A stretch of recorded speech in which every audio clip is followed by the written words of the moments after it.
All right, hello everyone, and peace of Christ to all of you. Please invite your friends. This is a short video. I received a video from somebody saying about David Wood leaving YouTube, and I watched the video actually. David Wood in his video he says that Muslims are flagging his channel and Twitter ban him in Twitter, so he's expecting his channel to be down. And he said he will go and work in making books, which is good. Actually, I encourage him to make books.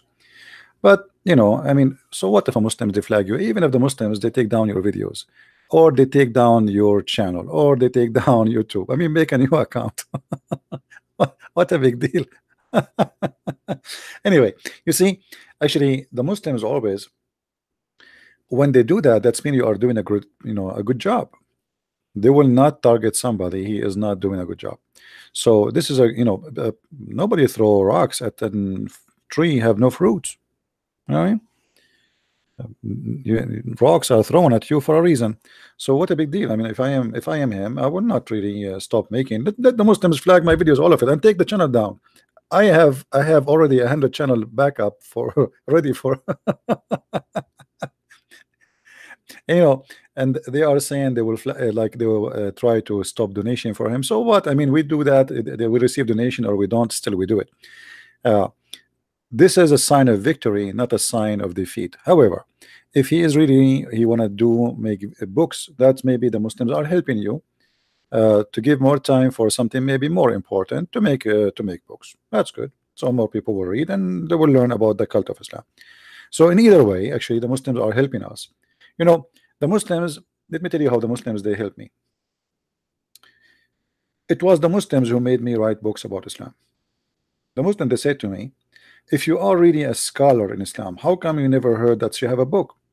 So I wrote books. It was Muslims who introduced me to a program. It's called Pal Talk. They said to me, if you are a man, come and debate us in this program. So I went there. It was the Muslims who introduced me to YouTube. Otherwise, I never really used YouTube. I don't even know how to use it. So Muslims always help us, and that should be how it works. When you do a good job and your job became successful, that's mean, and they are making them upset, and they accuse you of hate speech. I mean, a Muslim speaking about hate speech. Your prophet, he said in the Quran that Allah will spread hate and enmity between the Christians until judgment day. What about we report Allah for hate speech? What about Muhammad saying that Muslim should kill all the Jews in the world? A Muslim talking about hate speech, that's, I will find this is funny.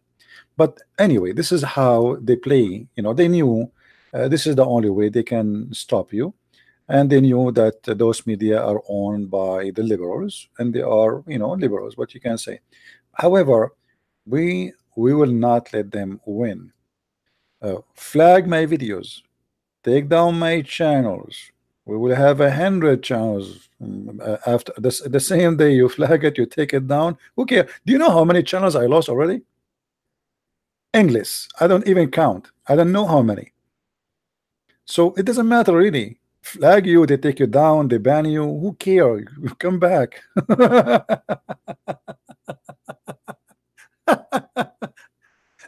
Actually, I noticed that when the Muslims they go and they make videos says go and attack this guy, they are making a promotion for you.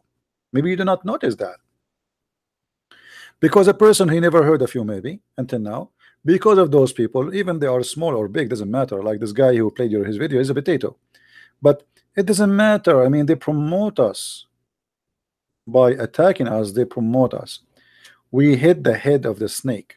That is the hate teaching of Islam. We don't attack Muslims. We don't talk about Muslims, and we have nothing to do with the Muslims. Our topic is this cult, this teaching, this book, this religion, not the Muslim. Muslims are poor people. They have no idea even what is written in their book, and when you ask them a question, they have no idea how to answer. So, my friend, this is my advice to David Wood. If I am you, I will not really stop making videos. Okay, let us say you are busy making books. Make a video once a week, 5 minutes, 10 minutes, and the Muslims take down your by flagging you, and YouTube take their side. Okay, make a new channel. Who care? You will find people subscribe second day. After 5 minutes, just make a video in a channel, and any channel people knows, I mean popular channels, and there's many that will help you. Just make a video, says, hey guys, this is my new channel, and you will see people will be there in 5 minutes. Who care? It's like shooting at the mirage. They cannot shoot at you, they cannot stop you. But I understand, maybe he is he need to take a break from this garbage, and as he said, he have a family, he have 5 children, and 2 of them they need special care. So yeah, actually good for you. I mean, if this is what is making it better for you, but don't let the Muslims make you change the way you do things. And I think this is what he decided to do. Yeah, he said to himself, well, I'm going to let me make some books, and which is good. Books will go to generations to come, and he can give it more effort. And actually, me myself, I can, if I am not coming in YouTube, I will be able to finish. I'm working right now in 3 books at the same time. One of them is the Quran translation. So if I am not coming in YouTube, that time will be given all of it. So you see, the Muslims, they are helping you actually. You see, the Muslims, maybe they think they are banning you, but the fact they are helping you. You go and you make up books, and then books will be published, and millions of people read it. So they think they are fighting you. The fact they are fighting themselves. Abdul, who is saying go and flag his videos. It's a stupid channel YouTube. Who care? Actually, you see, there is a guy who is a smart guy. His name is Shabir Ali. Shabir Ali, he bought my books, but he never attacked my books. Do you know why? The answer is very simple. If he attacked my books, he knew that he will make my books more popular. See, there's a smart Abdul and there's a funny Abdul. Shabir Ali, he bought my books, he read them, he never mentioned a word against my books, because he knew the second he attack it, it is the same second he promote it, and he's smarter than the rest of the Abdul. So I encourage all the Muslims to attack Christian Prince and David Wood and Sam Shamoun and you name it, the whole list, because that is the end of the day is for our benefit, especially when it's come to writing books. And I hope he will finish whatever book he's working in. He did not say what books he's working in. Me myself, I'm working in 3 books right now, and maybe if my channel stop down, I will take a break for some time so I can finish one of my books for faster. Right now we have my book. We have 4 books translated to many languages, and actually the Spanish book, by the way, is already published, but we have difficulty with Amazon trying to fix it. They publish it in the wrong place, so we stop that until they fix it. So I mean, God is good, and if not the Muslims, I will not have a book right now. And I'm telling you, it was a Muslim idea that Christian Prince should write books. They said to me, well, if you are a scholar and look like you know a lot, so how come you don't have a book? Not even one. So I said to myself, I think this is a sign.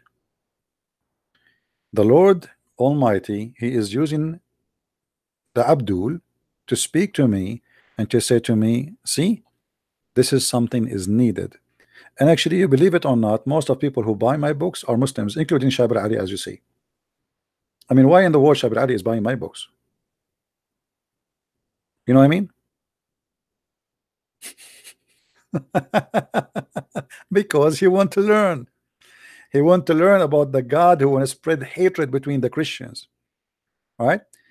Because what, when Muslims they speak to someone like me, how many times you heard the Muslims saying, we never heard this before? How many times? Each time we speak to a Muslim, they say, oh, I never heard this before. Where you get this from? So the Muslims, they read our books because they never heard this before. We never heard it before. So I encourage them. You see, how many times you heard me saying to the Muslims, I challenge you to post my videos in your channel. You can attack me there too, because that will work for our benefit at the end of the day. Flagging our videos, my friend, will not change the fact that we are being victorious. You take a channel down, we will have 1,000. You know how many channels is having videos of Christian Prince? I mean, it's endless. And you shut down one, we will open 10 and 20 and 30 and 40. So it's a game, and you know the nature of the game. I understand maybe some people don't have time for this stupid game, right? When I'm releasing, I need to take more time. Maybe I should take a break from YouTube, as David Wood he said. Uh, I'm working on it, you know, and you know, I just want to be sure the translation is perfect, and I am making my translation different from the translation you see. You see here, the translation is in the order of the book of Uthman. The Quran you see in front of you, this is not really, there's no Quran actually. There's not the book. It's called Quran. The one we have, it is what Muslims they claim that it is from Uthman ibn Affan, but they don't have the book of Uthman. Nobody have it, you know, not even single page of it. So they have a recitation of a guy, his name is Hafs. So this is according to recitation of Hafs, which is a person who exists more than 200 years after Muhammad. Recitation, not a book. All right. So I'm taking my time to finish it, you know, carefully, and we want to do it right. All right. But it's going to finish. It's going to be finished. Maybe the Muslim can help us if they flag our YouTube and take the channel down. That will give me a time to finish it faster.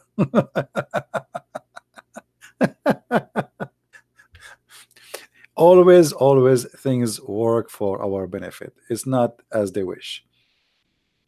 You might think you are fighting him, the guy there, yeah, David Wood, but the fact you are maybe giving him better opportunity. And here we go. He's going to write a book for you. Are you happy now?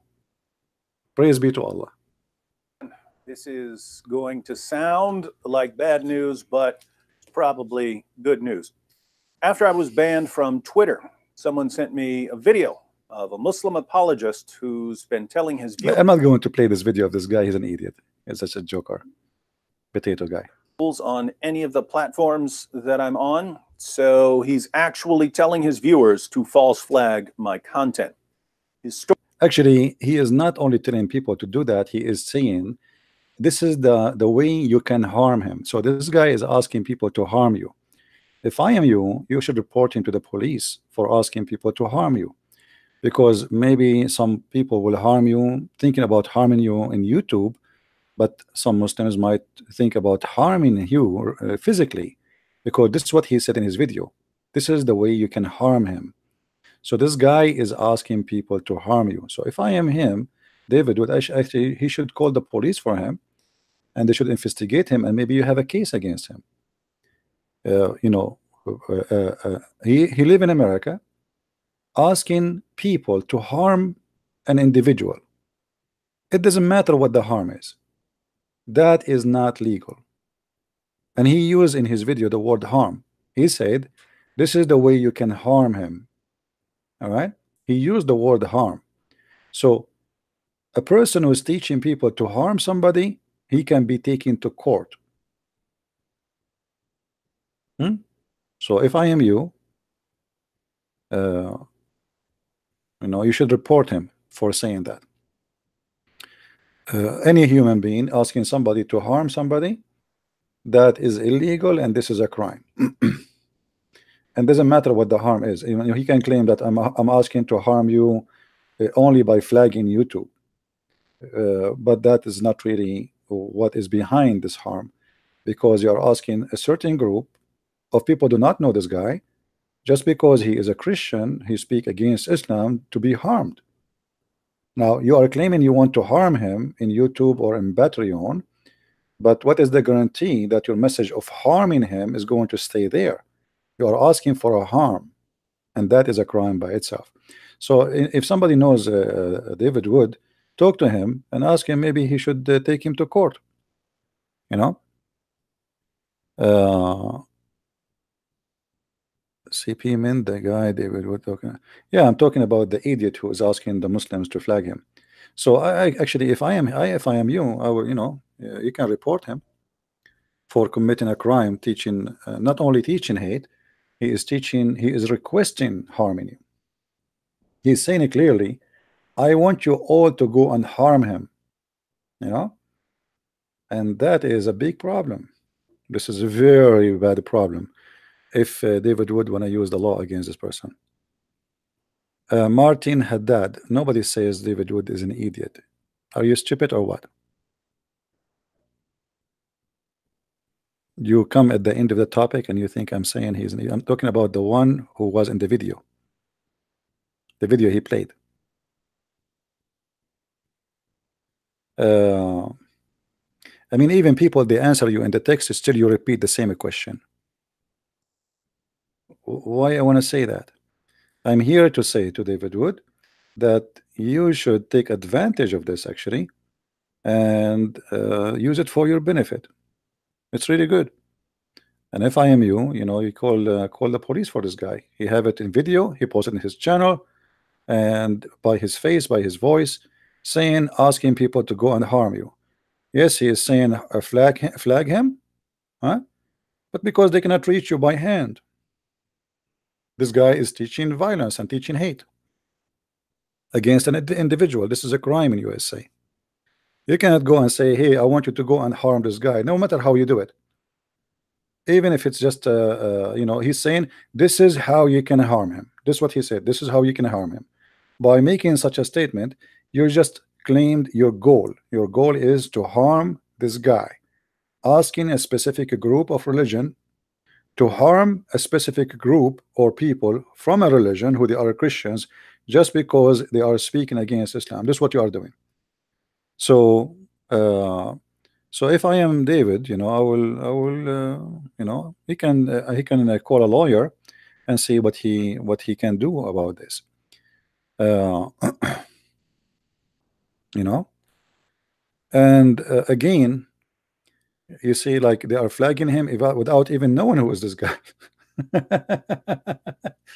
But if you ask me, I mean, this is a very good sign. I mean, go and flag him. Go and flag him. This is how you can harm him. That's mean they are desperately angry from you because you are doing a good job. So if I am him, I will not stop making videos.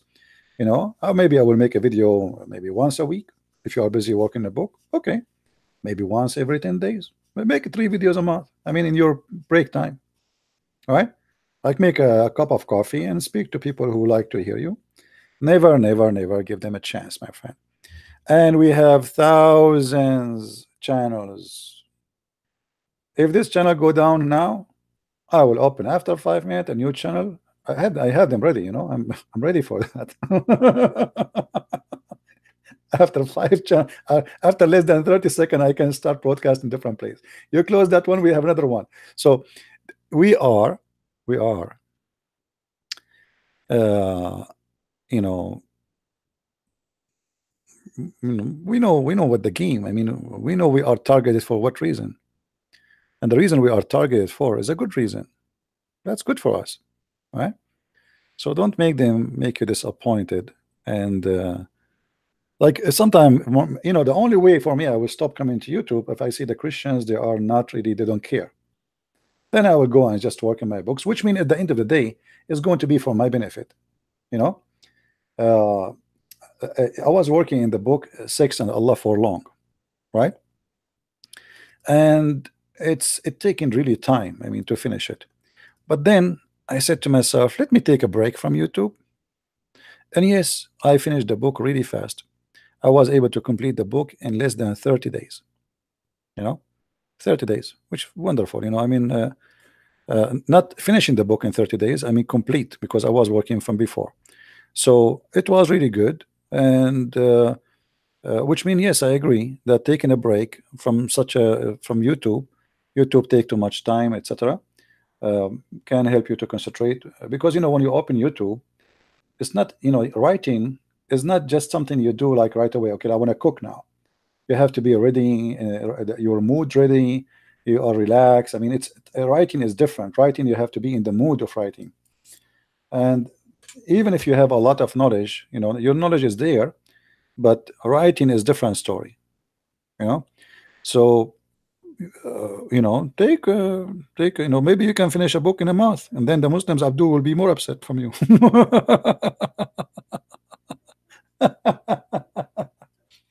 I mean, look, if the Muslims ban me from YouTube, I will be able to finish maybe 10 books like Six in Allah with more details.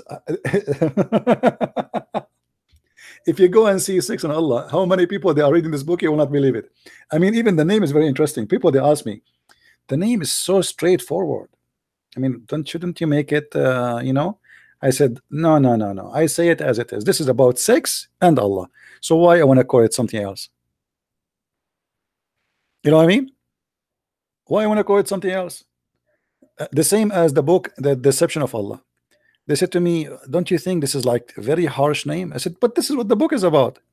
Deception of Allah. That's it. So we take always, you know, the Muslims help us without knowing. So now if this guy, he, you know, he don't want to do YouTube no more, and then after 4 weeks from now he come with a book about Islam, are you happy, Muslims? Okay, good for you.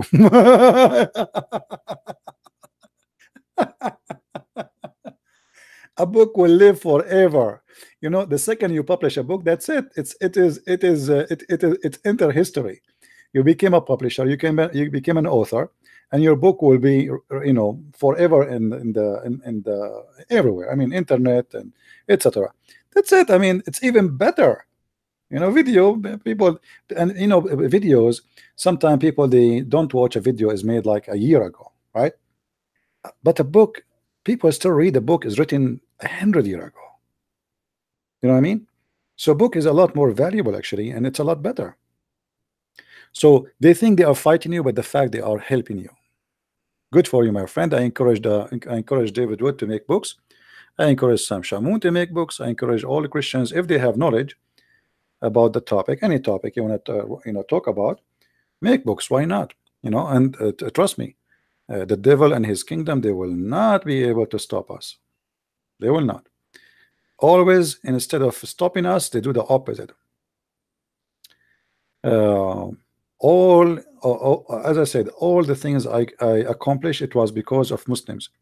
Muslims, they help me and they give me ideas for doing things, by attacking me, not by for sure saying, hey, Christian Prince, God bless you. No, this is not the topic. They attack you, but when they attack you, they give you reasons to do more. For me, I talk about myself. I'm the kind, if you threaten me not to come to YouTube, I will come after 2 seconds. This is my nature. I don't know about people. You know, if you threaten me, if you come to YouTube, I will, let us say, I will do this to you. Okay, I will be there. No, never threaten me. Never. It doesn't work with me.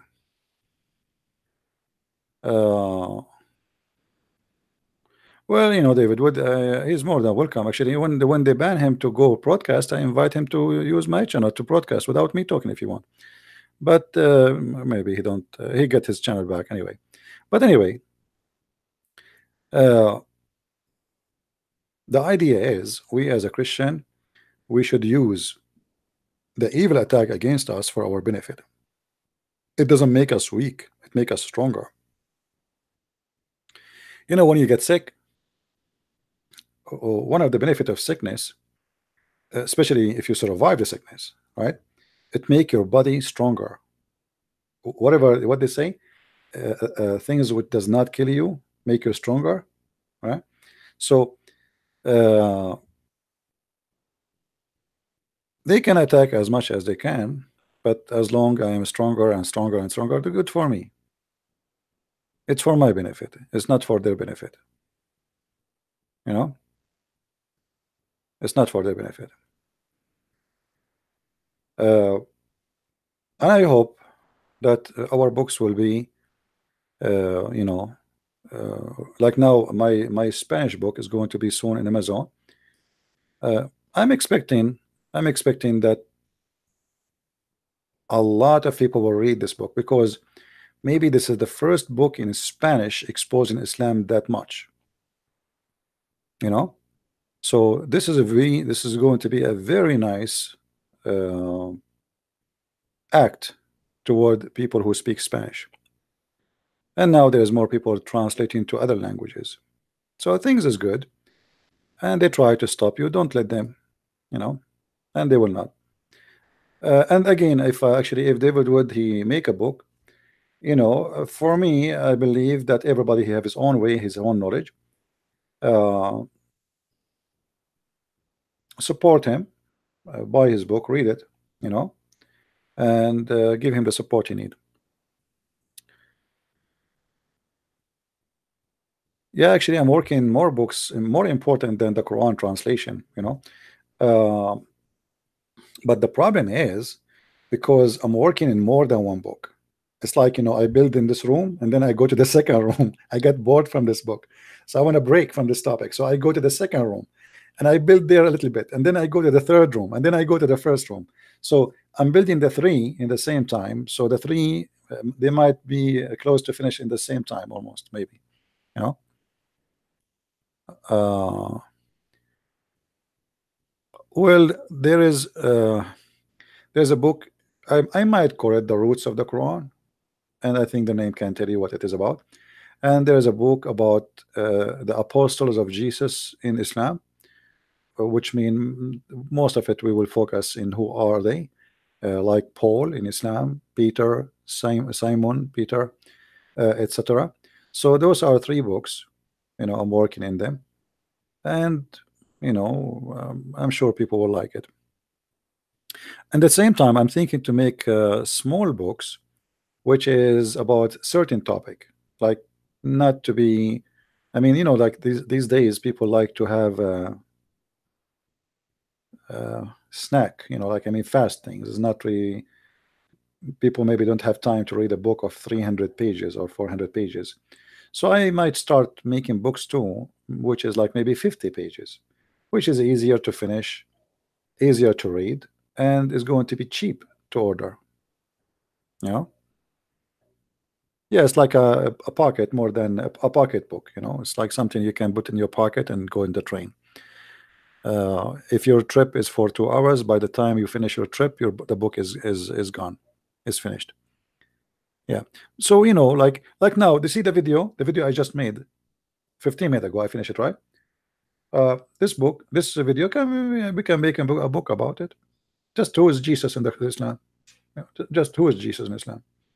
And for sure, we can. When you make a book, you make more details and more, etc., and make it easier and more handy to what Islam is about and what Islam think about Jesus, and you can share your own ideas in there as interpretation and explanation. CP, you stay in contact with the brother Amir? I don't really contact too much people, sometimes he texts me, etc. But because his work in German, my work is in English. Our audience kind of different. Can you make handout books? Hangout books is my videos. Those are more popular. You see, this is why I say always download my videos. You see, I'm not working for my channel. This channel means nothing for me. Actually, you can take it down. Who care? I mean, here we go. I can go right now, start working my book instead of being here. But for me, is the way to spread the knowledge, and it doesn't matter what channel. This is why we said to you, we have like other channels like minds.com, which is run by conservative. It's not run by liberals. So if you subscribe to minds.com, let us say this channel is taken down today. Now, always you know where to find me. You go to minds.com and you will see what is the last post I made, and that will be the video channel for the new channel. Even if there's no Patreon, Minds, we have like there's many ways to communicate. Nobody can stop us. And the second people they knew where you are, if you are really a person who people like to listen to you, they will go after you.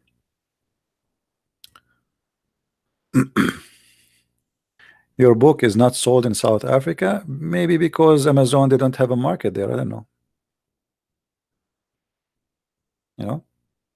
I'm not sure. Yeah, subscribe guys to this page minds.com, as you see in the channel there in the link. in case, always you can be contacted, and always when I post something, I post it there too. Right?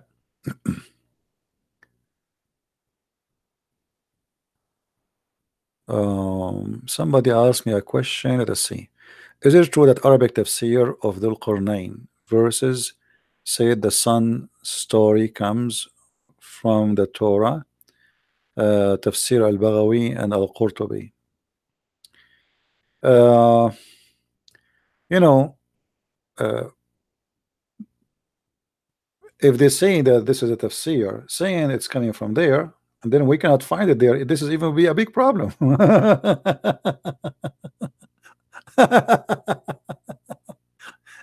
know what I mean? If somebody says that this is coming from the Torah, and then we cannot find it in the Torah, that will make it a problem, especially if this is written long after Muhammad. Like somebody make interpretation of the Quran. Let us say it, like Ibn Kathir, he make the interpretation 800 years after Muhammad. After Muhammad, not after Jesus. And then we go and we found that we cannot find this story in the Torah. That's this is even more horrible for them. How you can say it is there if it's not there?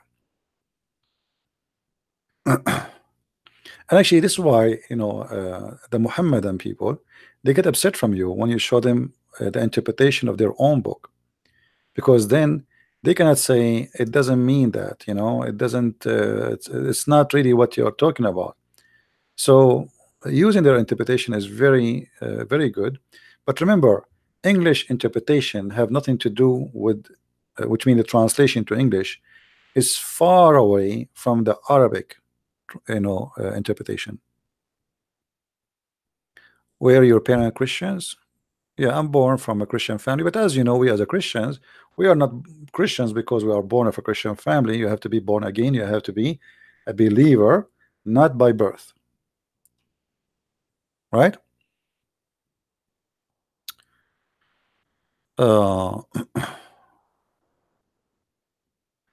Could we use your work to make our, I don't know, what do you mean, ant?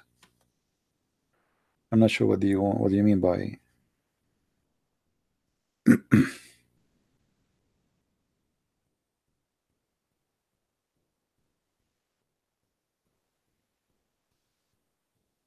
I always encourage people to use my videos as an example.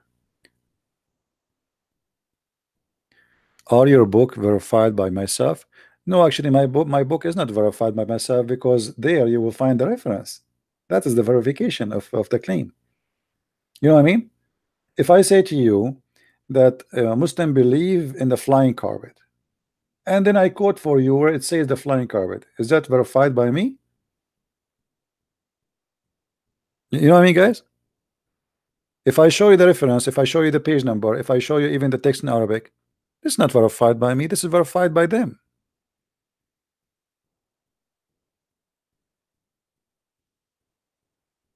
You see, I don't know if you have my book or any of my books. They are not me talking. It is a topic with reference, and I make my comments about it. That's what my books are about. What if the scholars change the hadith because of the information in your book? They cannot. It's too late. It's there. It's impossible. Actually, Erdogan, he tried to do that. Erdogan, he had a conference in Istanbul, already 4 conference. And the purpose is to filter the hadith. And simply what they want to do, they want to take down all the stupid hadith. But it's too late. You cannot. Here we go. The books is all over. The second you post something in the internet, it's impossible to take it, even if you are the one who posted. Let Erdogan change the Quran that the sperm is not coming from the back bone of the man and the ribs of the women. Chapter 39, verse number 5. Why it cannot be a miracle? Are you a Muslim, my friend? Are you a Muslim? The one is asking.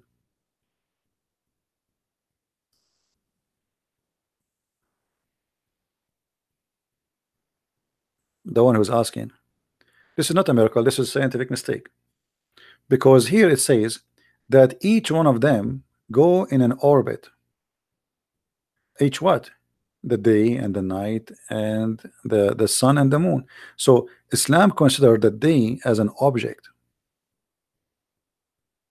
Islam consider the day and the night are different creatures. There's a day and there's a night, and they are going in an orbit. You know what I mean? So this is not only not a miracle, this is a scientific stupid mistake. How you can say this is a miracle when you are saying that the day and the night like overlaps, the night overlaps the day, and the day overlaps the night, and then all of them, and the sun and the moon, all is running in orbit. All of them what? All, it says here kullun. You see the word kullun yajri. So the Quranic claim, let us go to the translation here.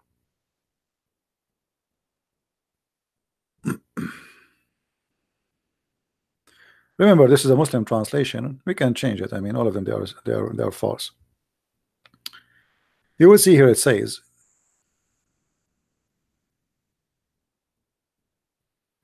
that he created the heaven and the earth with the truth. He made the night succeed the day. But that's false. That's false. The universe is in the state of night, not in the state of a day. And he makes, and this is temporary, this is only in a part of the earth, not the whole earth. And then he makes the day succeed the night. That's false too. The night is there.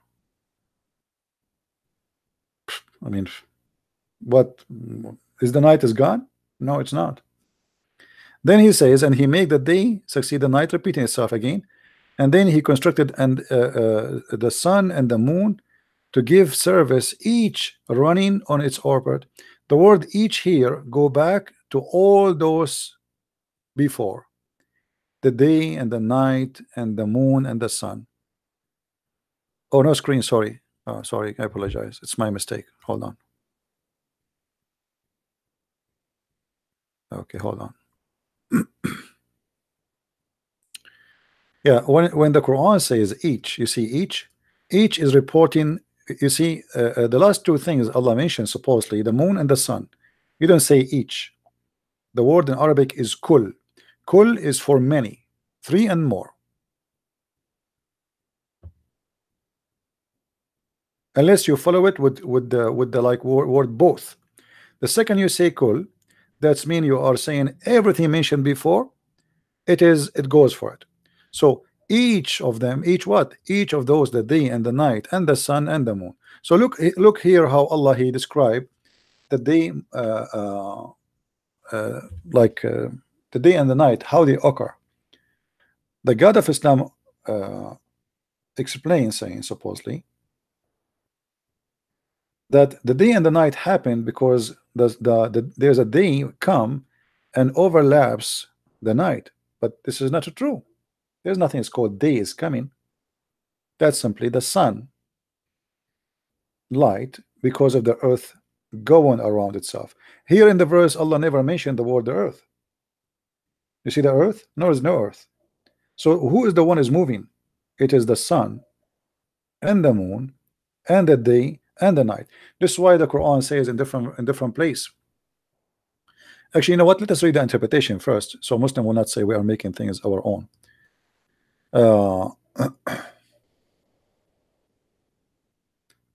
You see, he says here, he turned the night into a day, so that grows, and turned the day into a night. But that's not true. So that grows, and he has disposed the sun and the moon, each running in his course. Actually, there is a place, I need to remember what page in Ibn Kathir. He explained clearly in Ibn Kathir that this is about the sun, the day and the night. All of them, they run, and the moon, they run in an orbit. But in order to understand how Muhammad think about the sun and the day, remember the hadith, right? Who can explain the Quran better than Muhammad? How Muhammad describe the sunset as an example.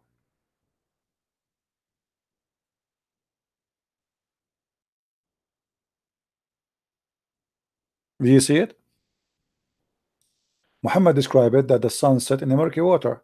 So in order to understand the, let's say, the science of astronomy in Islam, you have to get the whole picture.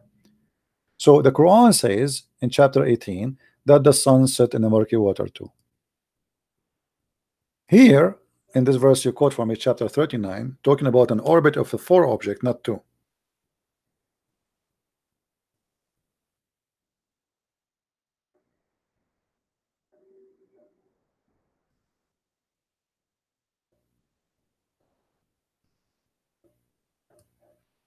You see it? The Muslims here, they try to say, oh, this is just how it appeared to the guy, Dhul Qarnayn. The one who's talking here is Allah, is not Dhul Qarnayn. And you will see here Allah saying, supposedly, till when he reached the sitting place of the sun. This is another mistake. So Muhammad and Islam teach that there is a sitting place of the sun, and this is the orbit of the sun, and there's a sitting place, there's a place where the sun rays too. Look, the verses, 2 verses after, it says that this guy, he changed his road, he followed another road, another direction, opposite direction, till he kept going until he reached the rising place of the sun. So Islam teach that there is a rising place for the sun, which is false, because sun rise everywhere. You do not need to go anywhere to see the rising of the sun. And the one who's talking here is Allah, not the guy. So the Muslim, when they try to explain, they try to defend, they fabricate the answer. And here actually their prophet get them busted, saying clearly how the sun set in the murky water, as you see. Now if you go back to the verse you quote for me about the moon and the day and the night, they are going in orbit. To explain that more too, we can go to different verse in the Quran. Allah explained how the shadow or the shade extend.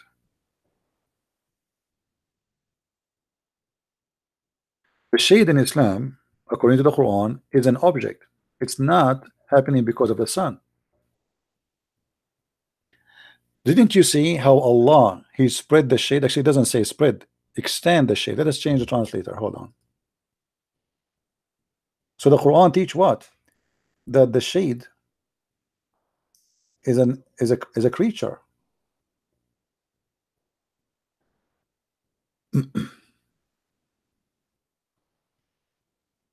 If he willed, he will make it stationary.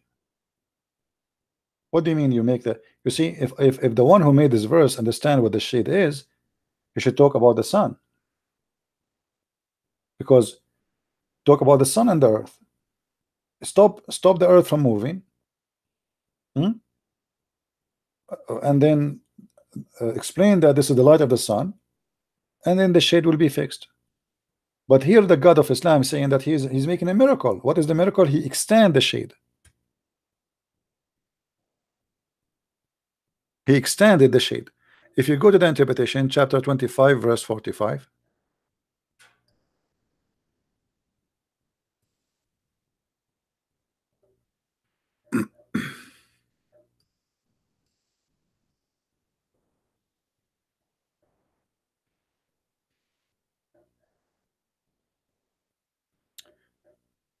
Hasn't you seen that the spread the shade after the sunrise and before the sunset from the east and the west?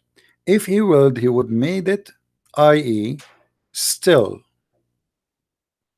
with no sun. What does that mean? Simply the shade is a creature by itself. And what the miracle here is about the shade extending. Well, this is silly. So he could not explain why the shade increased by size or decrease. He claimed that if you want, he can fix the shade.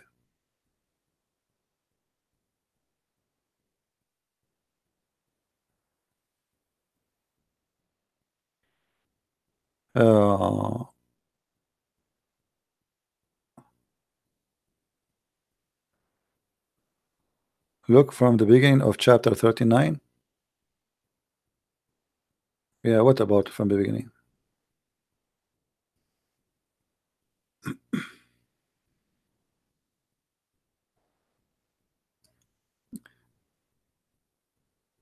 You mean with the truth? Is that what you are talking about? Yeah, there's things in the Quran you can't explain. unless you are a Christian. Because like when the Quran says that Allah created the earth and the heaven, uh, not with the truth, actually by the truth. What does that mean? No answer. Oh, how he created by the truth? The only truth I know is the Messiah. So did he create it by the Messiah? But in Islam, there's no explanation for this.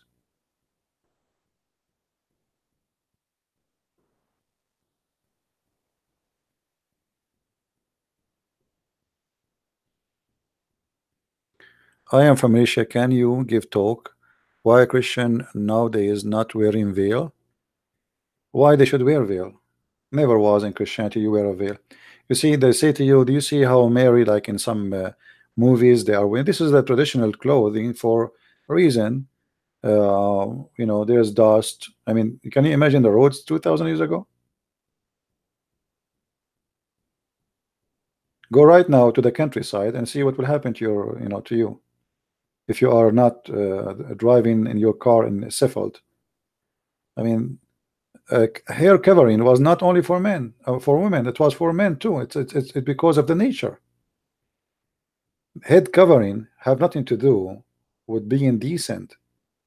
Men, they cover their head in those territories because of the dust, because of the dirt, because of the sun, strong sun. So you know, have nothing to do really being actually in the Old Testament. The women who she was wearing a veil, they thought she was a whore because she was a veil, according to the Old Testament.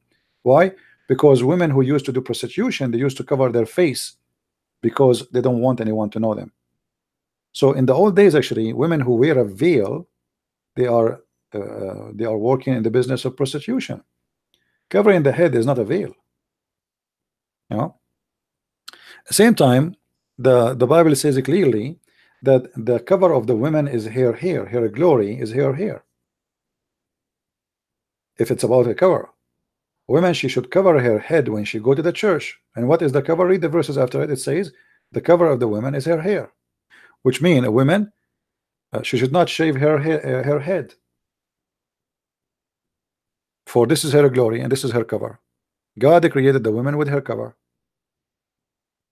Same time, you know, is a woman, she is a bad woman because of her clothes? Maybe sometime. I mean, some clothes is inviting for something, but you know, cultures and countries are different. If you go to Brazil, almost people wearing nothing, but doesn't mean that the woman, she is a whore. In the old days, actually until now, there's many places women, they if you go to India, like as an example, Hindus, women, they show almost her belly, their stomach, their back. Does that mean she's a whore? No, this is their tradition, this is their clothes. Correct? It's not because the woman is bad.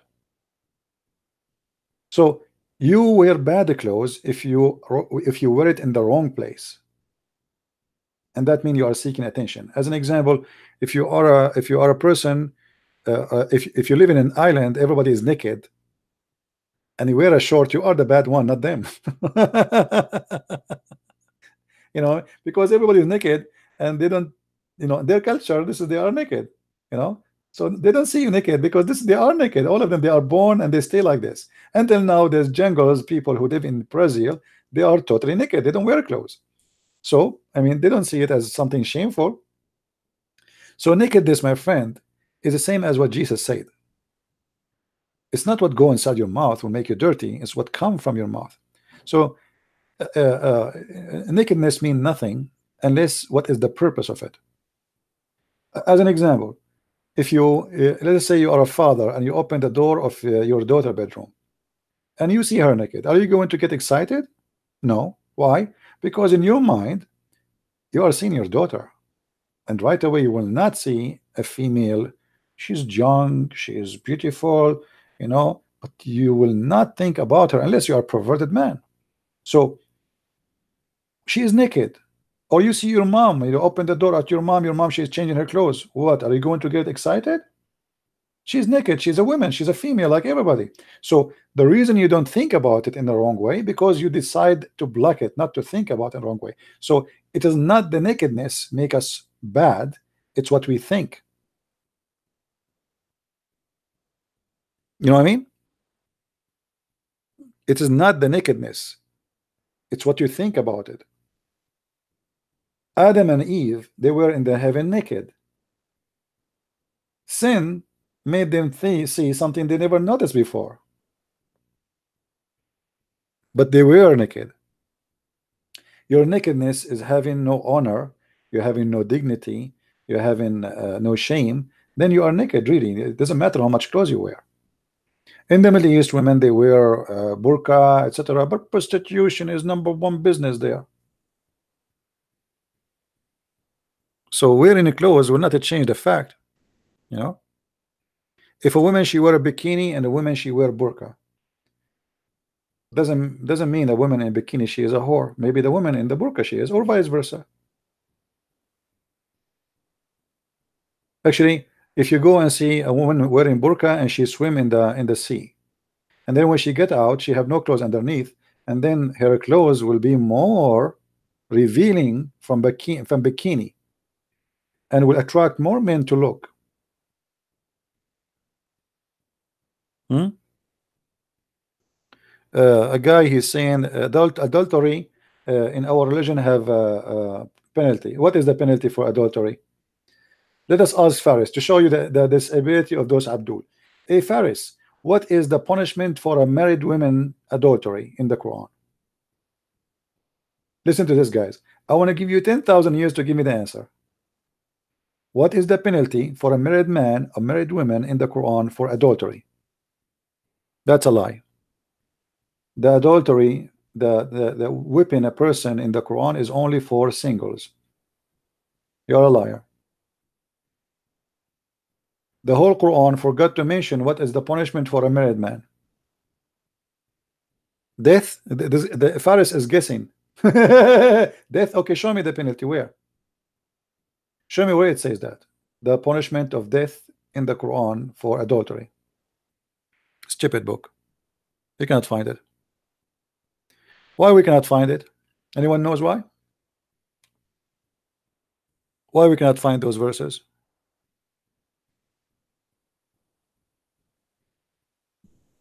Who remember? Type in English, Faris, unless you want me to block you. Why? Because the goat ate it. The Muslim, they say to us that the Quran is preserved, right? But the fact the goat was eating Quran. Actually, I heard that the favorite food for goats at that time it was Quran. It's like a diet, you know. I don't know.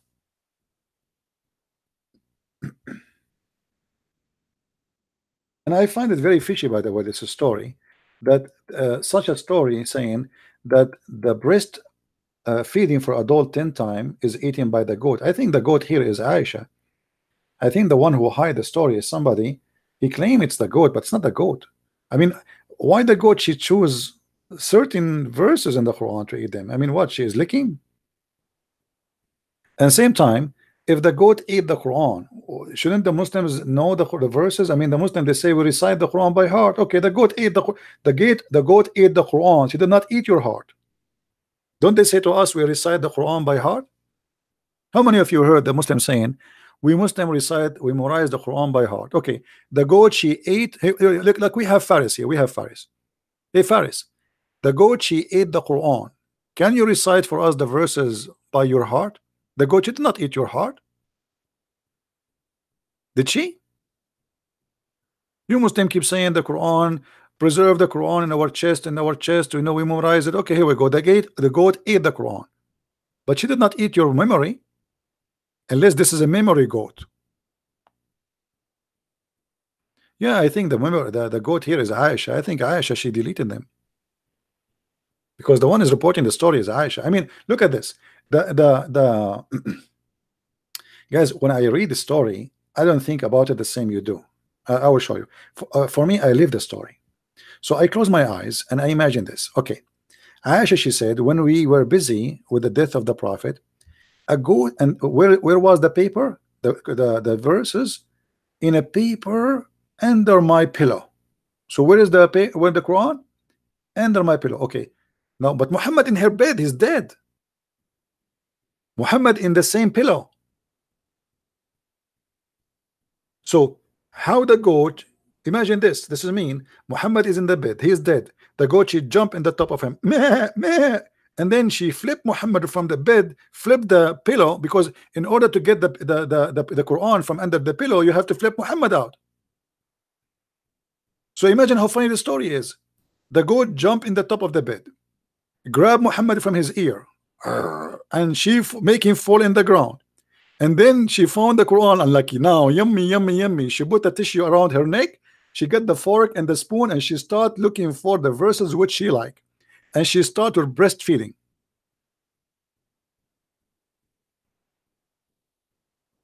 That's why I find this story fishy.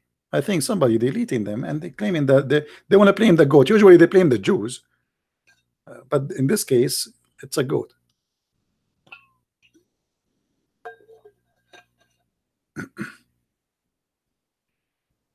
And by the way, Faris, where are you, Faris? Can you explain to us about the breastfeeding for adult? I mean, will be hilarious if we can practice it. I want to convert to Islam right now. Actually, I told some people if we can open a business, but nobody want to join me in this project.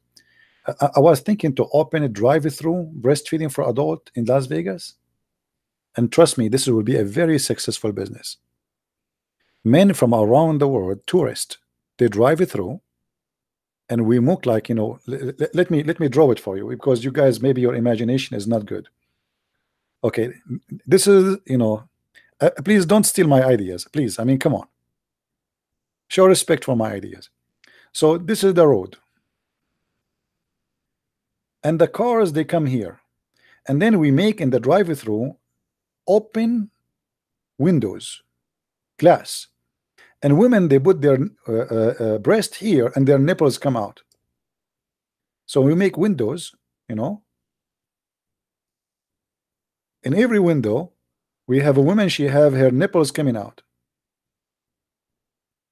and then people, they drive with their cars, and they suck the nipples, and they pay.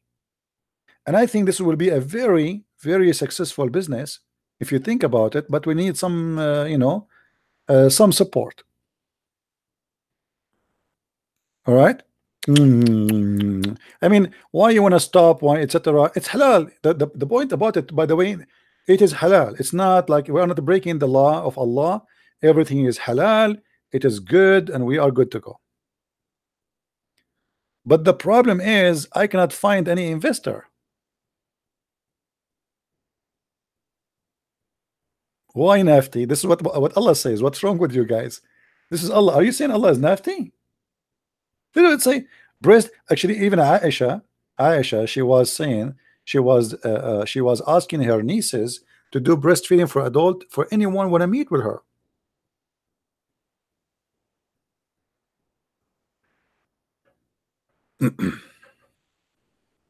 Hmm?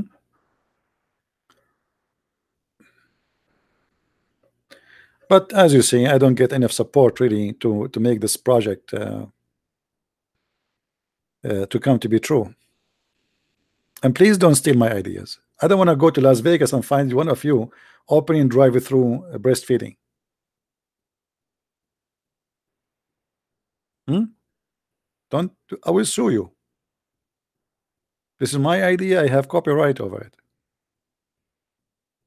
Yeah. I mean, how in the world a God, he says to his prophet that women, they should give their boobs to a strange men so they can associate with them. So if you want to associate with the Muslim women, according to Muhammad, you have to you know, you have to suck her nipples 10 different time in 10 different days. That's why it says, do you see here, it says 10 time. You see it says 10 time.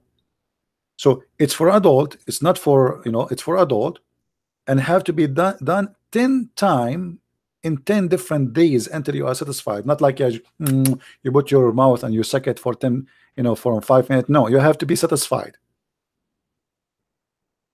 All right. And Aisha, she ordered her nieces.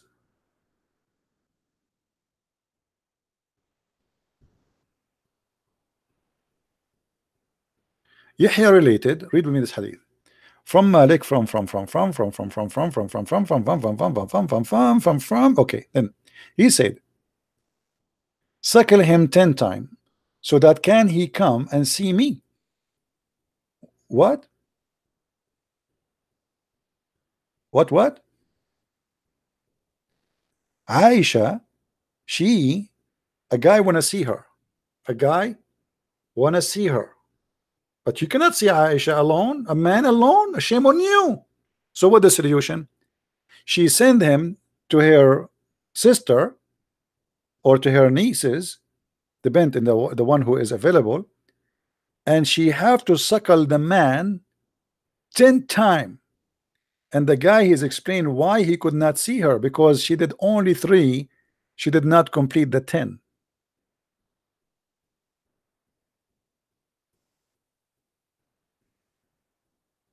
It have to be 10 times until he is satisfied. Do you see it? When you see that it says Kalthum nursed me 3 times, you think this is a kid. This is a guy. This is a man with a mustache. Yeah. So you know, in Islamic practice, by the way, if they want to really, you see, this is why this is today. There's no Muslims. Those are not Muslims. There's no Muslim will accept this. When the highest sheikh in Al-Azhar University in Egypt, he made a fatwa. That says that a woman, she go in the bus, she can give her breast to everybody in the bus. The whole Muslims, they went so crazy. What are you talking about? He said to shut up. This, don't make fun of me or making fun of the Prophet. This is what the Prophet said. This was Quran.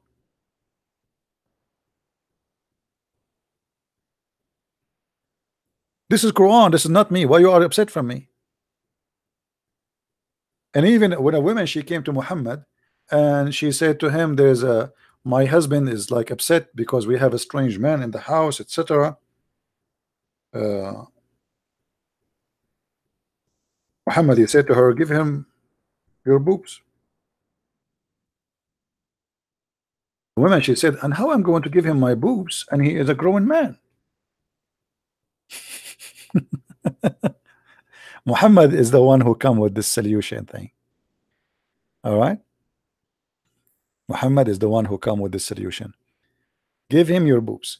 So if hey guys, if your wife, if you have somebody come into your house, you don't like him, and you want to stop that, I mean, being jealous, let us say, let your wife give him her boobs 10 different days in 10 different time, and let him suck it until he is totally satisfied. And trust me, brother, trust me, he will never look at your wife in a dirty way again.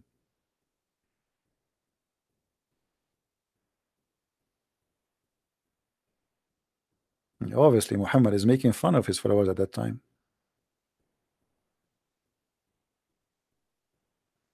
What if my wife, she don't look good?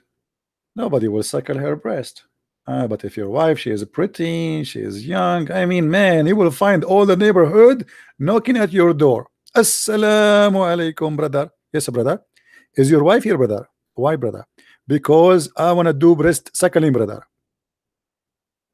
And then like, okay, please take a ticket and sit down in the front of the house. And then you will find like 2,000 men sitting in the front of your house by the time you arrive home. All of them, they want to suckle your wife. And the Muslims are worried about women clothes, I mean, wearing the burqa. So brother, it's haram to show your hair, but you can give your boobs to stranger. I remember, by the way, once this is in the Middle East. A woman, she was collecting the laundry from the roof, like now you have a drying machine, etc. In old days, like actually until now in the Middle East, nobody have a dryer machine. So they put the laundry in the roof, and I was in a higher building than that woman. At that time, I was like a kid, I mean, teenage. And then the wind came. All right. No, actually, sorry, not the wind, she went in the roof. And she started collecting the laundry. Now, look like she did not notice that we are in the balcony and we can see her. So suddenly she looked at us, and we are a bunch of kids. We are teenage. I mean, we are maybe 14, 15. So we made noise, and the noise had nothing to do with her. We are talking, you know, kids. So she looked and she saw us, and then because she saw us, now she have to cover her hair. But look what she did. She lift up her skirt, showing her ass, covering her hair. And then those kids, they went crazy. In the beginning, nobody was looking at her, by the way. But now, after she put her skirt in the top of her head, she left her skirt up all the way, and she covered her head. But now we see her panty. I mean, what the logic in this? So now you cover your hair, we see your ass, and those kids, they start whistling. You know, kids, we are teenage, 14, 15 years old. They start, like I said, shut up, you idiot. They went crazy. I mean, what you are doing? And then she grabbed more laundry. She did not go home downstairs right away. She put, supposedly now she is covered. She's halal. Huh? She's halal. And here we go. Muhammad is doing the same. You have to cover your hair, but you cannot shake the hand with our wife, by the way. In Islam, as you see, you cannot shake hand with the women. Haram. But you can shake her boobs and suck them. Because Muhammad, he says the women, she have 10 private parts, 10 vagina. One of them her voice, by the way. And when she get married, she cover one, and when she died, she covered the 10.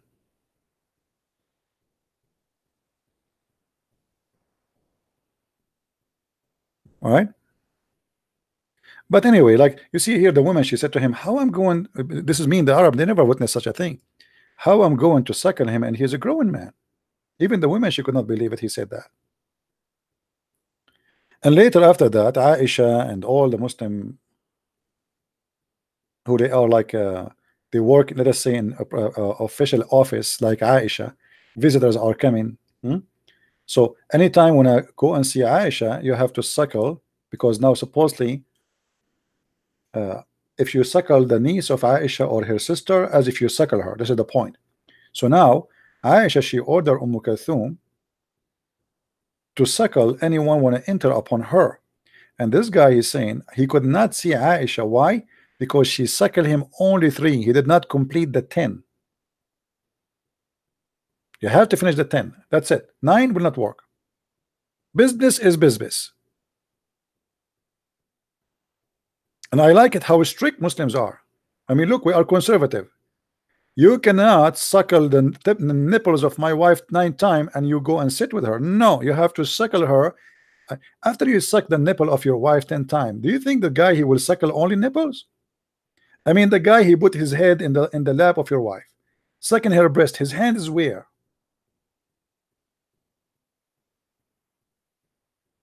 And what is next?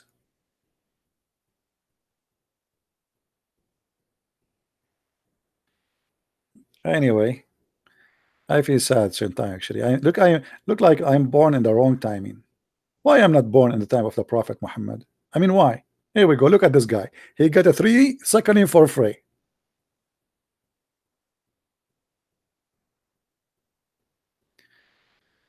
A Muslim saying 694 people, good luck, loser. So 694 people is not good for you. Your prophet, he spent his life, he did not even get 70 followers. He immigrated with 70, including the slaves from Al-Medina, after 13 years of preaching his Quran. And you are complaining about me having 680 or 90 after 50 minutes. And by the way, I did not even announce it. This was a surprise. Correct, guys? I just finished the broadcast just an hour ago. And then after that, we open a new one.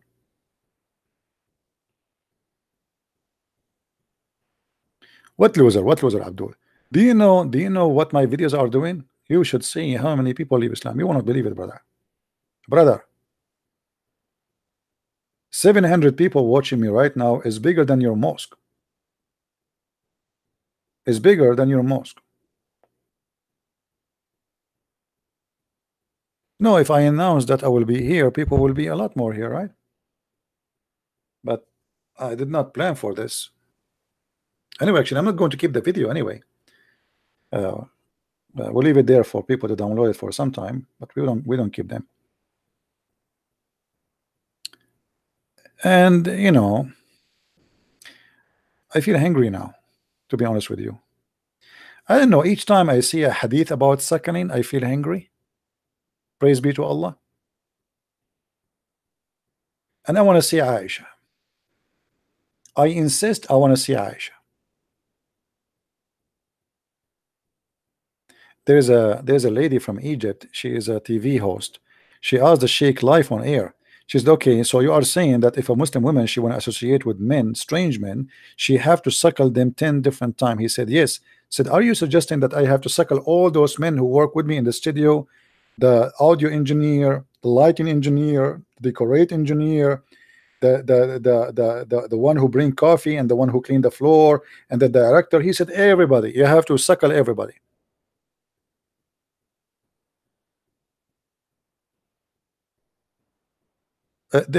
Guys, hold on. There's a Muslim saying, uh, I'm lying. I'm showing the hadith in front of me, my friend. Abdul, why you are saying I'm lying? Okay, hold on, guys, hold on. Let me show you what this Abdul is saying. Let me show you.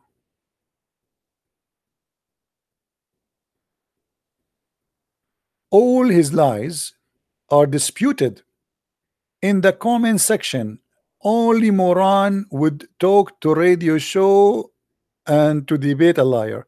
Okay, I want you to dispute this right now in the comment. No problem. Explain to us why Aisha she is ordering her sisters to do suckling for men in order to see her. I'm waiting for your suckling answer. As long you claim that you can dispute my lies. What lies? Guys, what lies? What lies? We are waiting for you, brother. Why a woman she have to give her nipples to a strange man so he can see Aisha? So Aisha she have secretary, and they are her nieces and their sisters, and their job is to give their nipples so he can see Aisha. Explain to us, Mr. Abdul. Hello, brother. I mean, what kind of religion this religion is? We have to suck the nipples of the sisters of Aisha so we can see Aisha. Okay, I want to see Aisha now.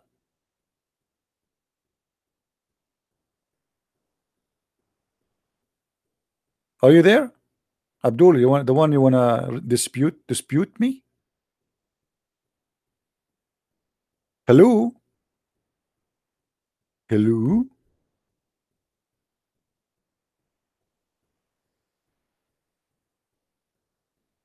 I insist I want to meet Aisha. I have a lot of respect to Aisha, but I have more interest in the sisters of Aisha.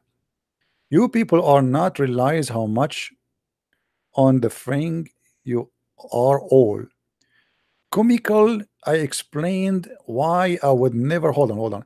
I want to show you the comment. We are waiting for him to answer about the breastfeeding. Look what he gave us. I mean, look at the wisdom. Hold on. I mean, that's interesting, brother.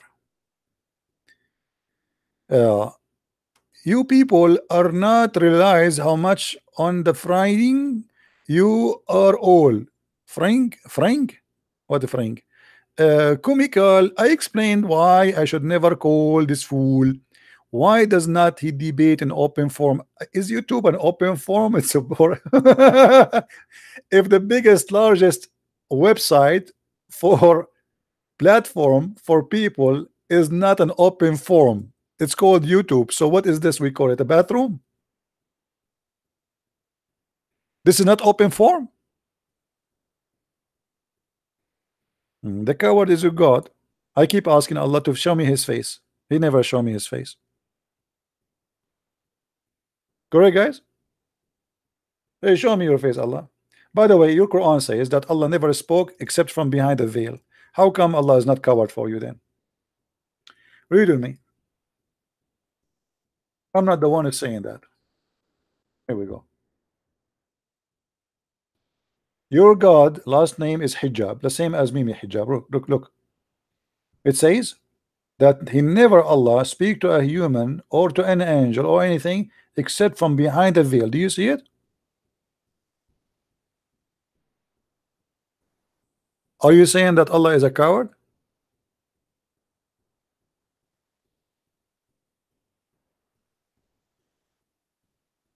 Hmm?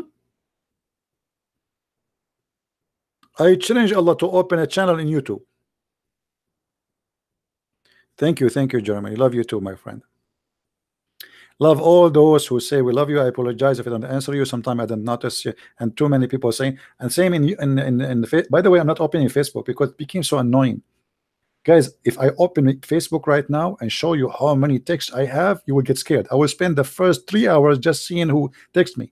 People say hi, say hello, we miss you, we love you, or we will kill you. I mean, this is the most comment. So I'm not opening Facebook. I mean the Skype. It's too much. I'm thinking to change even the ID of Skype. I don't know even how many thousand people they join my account. I can't even count. And you know, one of you sent me a message, by the way. He expect me to answer right away. He thinks just I have a one. He think I have only his or her message. I have endless. Only Allah knows how many messages I have, brother. Now, Red, are you five? What does that mean? Picture. What does that mean? Are you five? Make it clear for us, please. What do you mean? Are you five? Are you saying to us he is Aisha? The prophet, she did marry Aisha at the age of 6. So what do you mean 5? Show respect, my friend. Aisha, she was the mother of the believers, and your prophet, he used to carry her. Have you ever heard of a husband he carry his wife in his shoulder and she is 6 years old kid? Oh boy. The wife of the prophet on the shoulders of the prophet, and she is 6 years old. He will say I'm lying. Let me show you the reference. Hold on.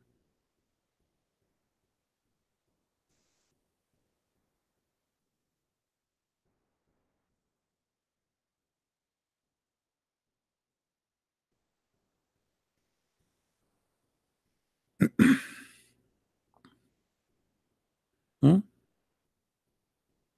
What age restriction? There is nothing.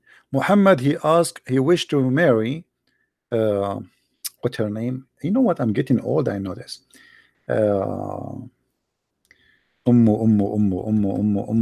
Unbelievable. Sometimes you want something, it gone. Anyway, man, it's going to come to my head. Hold on. But anyway, he wished to marry. He said she's an infant. She's just born. He said this if when this girl she will be ready, I will have her. No, not Aisha. Aisha is a different story.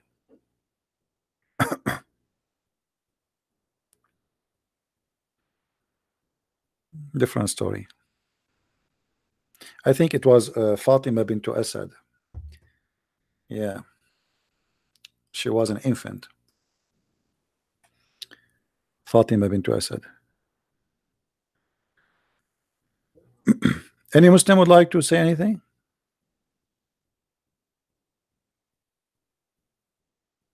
Well, the Quran says, somebody is asking about Muslims going to hell. According to Quran, every Muslim is going to hell.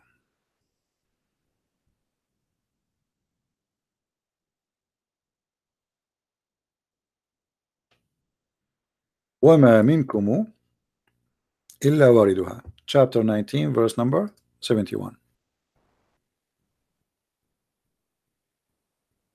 The Muslim translation is wrong here. It says approach it. It's a lie. If we go to the interpretation, chapter 1971,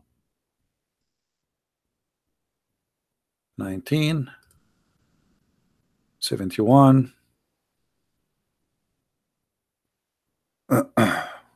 Do you see it, guys? Not a single one of you Muslims, but he will enter, i.e. hell. Do you see it, guys? Do you see it? This is the interpretation of the cousin of Muhammad himself. Not a single one of you, i.e. will enter it, i.e. hell.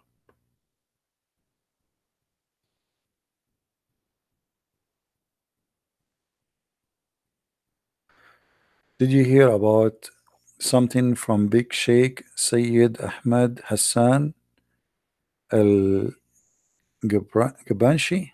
No, I don't know who's this guy. He's a big sheikh. What does that mean? He shake a lot? I know this guy. I never heard of him. Do you see? According to the Quran, every one of you will enter hell, including Muhammad.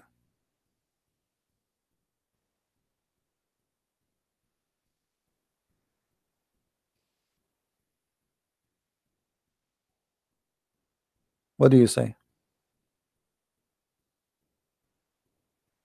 Never will see this person in person. Why do they want to see me in person, my friend? Is that a dating website? I mean, are they here people for date?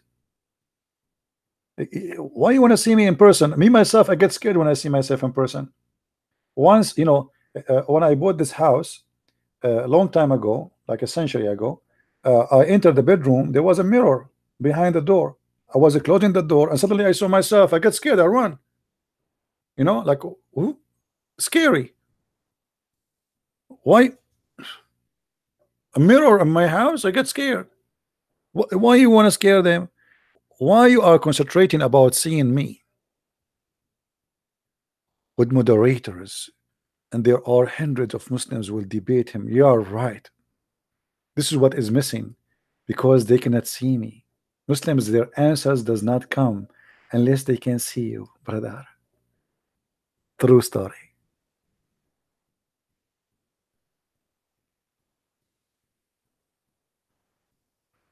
Actually, this is true story, by the way, from Sahih Bukhari. I'll tell you, brother, true story. When an Arab he says to you, brother, this is true story, it's mean from from the zucchini land. Brother, when I go to do fishing, brother, I don't take any fishing tool with me, brother. I look at the water, fish die, brother. This is a very true story.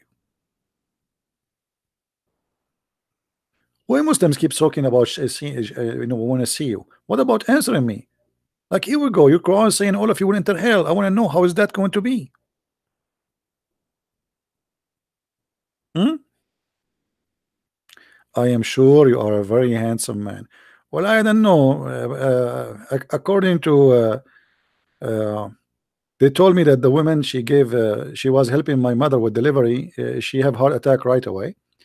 And then the one who hold me after she died, because she fell in the ground, the one who hold me after that, she died too. And then they gave her, I mean, they were giving me to a person, and then like we have a the emergency car was coming like wee. Why? Because CP is just born. And this is, by the way, true story. Sahih al-Bukhari. But anyway, brother, the way we made them come back to life, brother, we ordered them to do breast video for adult, brother. This is how, brother, we make all those women who died during my giving birth, brother. They did the breastfeeding for adult.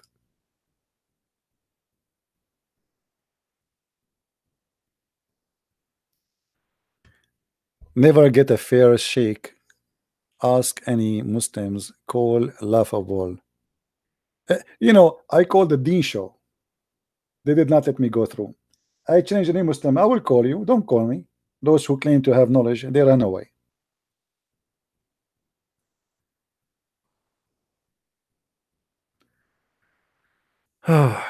Okay. Yeah. Look what Kafir he said. The Kafir is smart. Look what Kafir. He remembers something important. Anyone remember why the chapter of Al-Baqarah, which means the cow in the Quran, why the chapter of the cow called the cow? Who remember?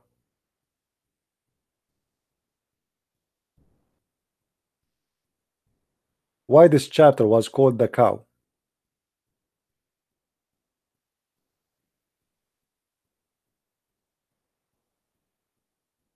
Anyone knows?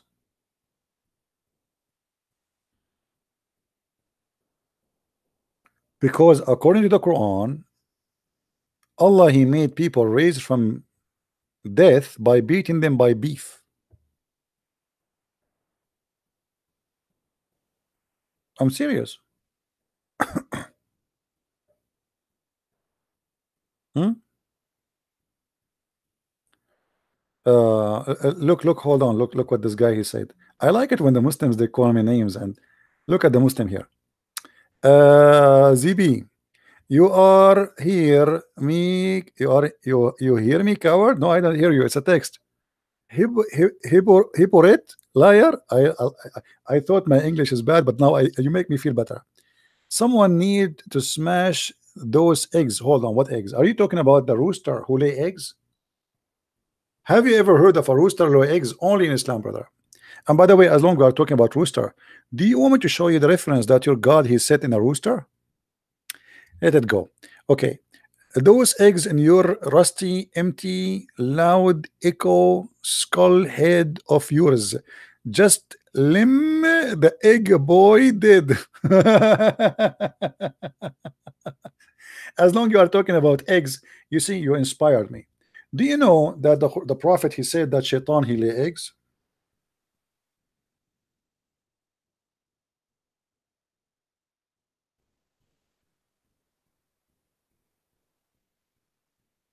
And look what the Muslims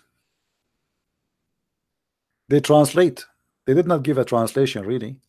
He says, don't be the first to enter the market, neither the last, because is the arena of shaitan. It doesn't say that.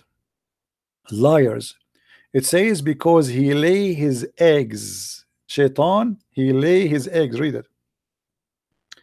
لا تكن أول من يدخل السوق ولا آخر من يخرج منها فيها بيض الشيطان وفرخ.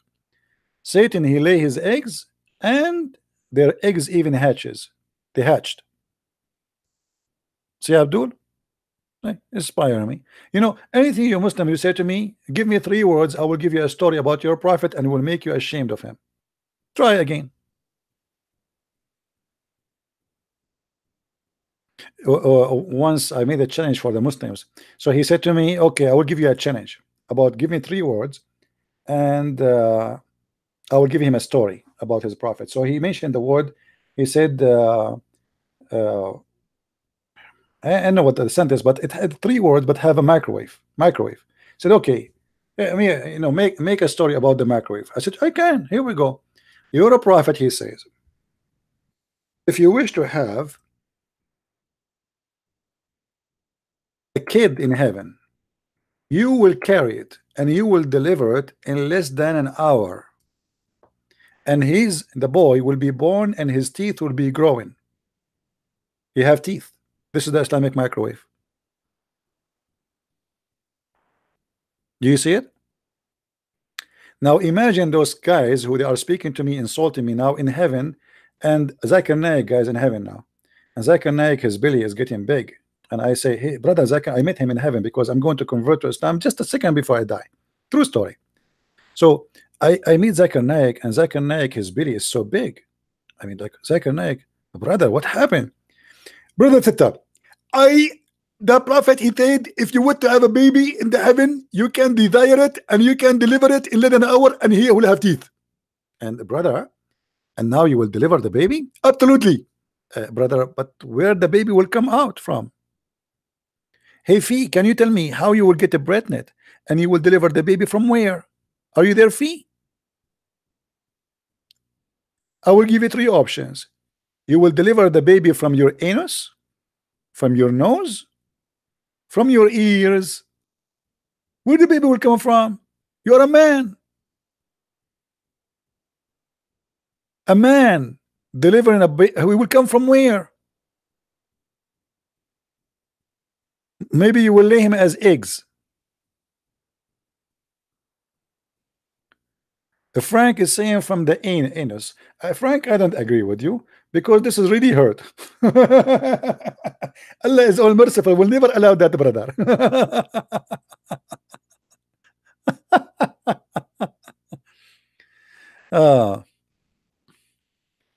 Christian Prince, you don't understand what I'm talking about. No, I don't understand, brother. Understanding the Quran is easier than understanding you, especially when your prophet he says, brother, you can eat alone at house. It's not a sin. Who remember what chapter it is? What chapter is speaking? You can eat alone in the house. Anyone remember? Who remember? Who remember? What chapter it says that Allah teaching us wisdom that we can eat alone at home? Chapter 24, verse what? 23. Ah, the admin saying 23. Aha. Aha. The admin, you are fired. All right. Brother, I really I enjoy the wisdom. Before, I do not know that I can eat in my house, especially if I'm blind or I am lame, I cannot walk correctly, or I can eat in my mother house. I mean, that's deep. That's deep. I think Allah he spent like 1,000 century thinking about this verse. It's no fault, no fault for a blind man, or no fault for the one who is born lame, or no fault for the one who have illness. No fault anyway in yourself. I mean, so why you are counting all of those? You just say no fault in yourself. As long it's this is including everybody. What about we say no fault if you are single, no fault if you are married, no fault if you have one finger. I mean, what is that? Just it's just say no fault in you. That's it. As long everybody is included. But anyway, no fault in what? All of this is what? No fault on you. No fault if you are blind. If you eat in your house. Listen, Abdul, usually blind people eat where? I mean, before Islam. Why Allah he need to make this verse? If I am blind and I want to eat, are you saying to me before Islam it was haram?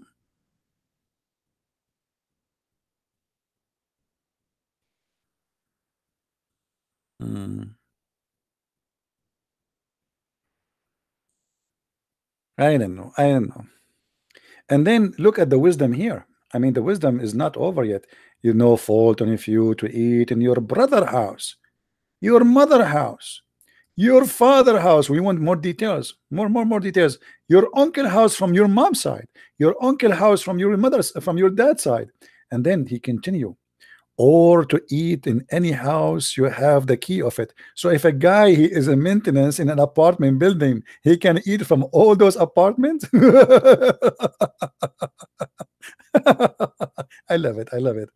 Then, brother, no blame on you. Here, like here, that like always in the movies, like there's a top sentence which like the top wisdom prophet. He's talking now. Allah is talking. This is like a this is the core wisdom statement. Like here is the like a nuke explosion. Look at this. There's no blame on you whether you eat in a company or alone.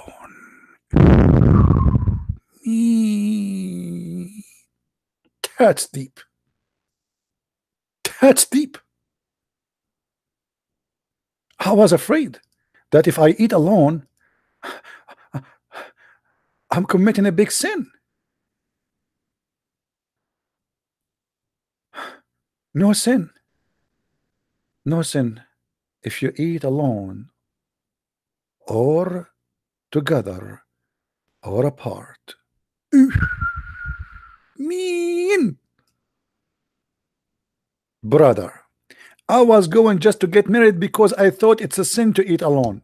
Thank you, Allah. Now you saved my life. I was going to have a mother-in-law, 4 of them, brother. True story. I mean, look at this verse. You can tell right away that this is cannot be, and Allah he challenged anyone to make Quran like this. I'm telling you, I'm serious. You cannot make Quran like this. You cannot. I'm telling you. Try. Okay, try. Make an article right now and send it to the fake news station CNN and tell them no sin on you to eat alone or apart. Tell them I want to publish it. If they make fun of you, get them busted. Say that the Prophet Muhammad says so, and right away they will publish it and they will say, wow.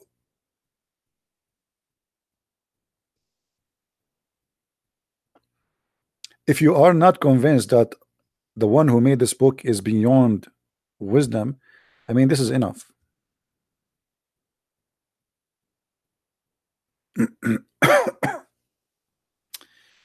Anyway, guys. Anyway, let us. Enough wisdom for today. I'm getting tired of the wisdom. This is too much wisdom for one day. This is a lot of wisdom.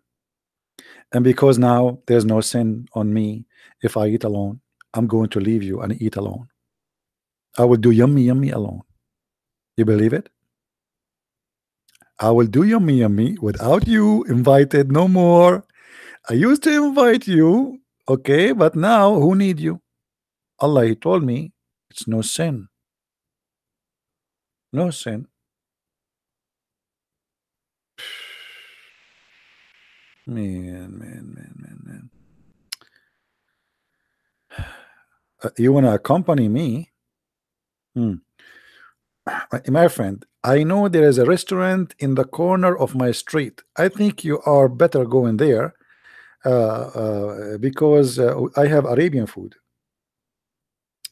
It's not suitable for a human use, brother. I'm just joking. Actually, our food is very good. You know, once I was invited to an Indian house. I love Indian people, by the way. They are very nice people. This guy, he's a doctor, and his wife, she is a wonderful woman. Now, because they are so excited to have me, they asked me what you like to eat. You know, I said anything. I know, and I told the guy, please don't, because I know that Indian they eat too much spice, right? So I told him, don't put too much. I mean, he said, don't like to eat at all? I said, no, I like spice, but little. So now they put for me, the food is cooked for me little. You know what little? Okay. So I was eating, and I don't want to cause a problem between the guy and his wife. I thought if I say something, he might fight with his wife about this food. So I was drinking water more than food. I asked him to bring water next to me, and I was drinking and then drinking. He said, "You're drinking water a lot." I said, "This is how we do it." And I was sweating. It's like I felt like I am in the jungles of Brazil. I feel like rain in my head. Literally, I'm sweating. He said, "You are sweating too much. Are you okay?" I said, "Yeah." I can't even answer. I can't even talk. I can't even open my mouth. I'm drinking water. like if you open a shower and you open your mouth in the shower, I'm burning inside. I don't know what's going on. I feel the smoke is coming from my eyes, from my ears, and he and his wife, they're very nice people. They keep saying to me, "You like it, right?" Very good.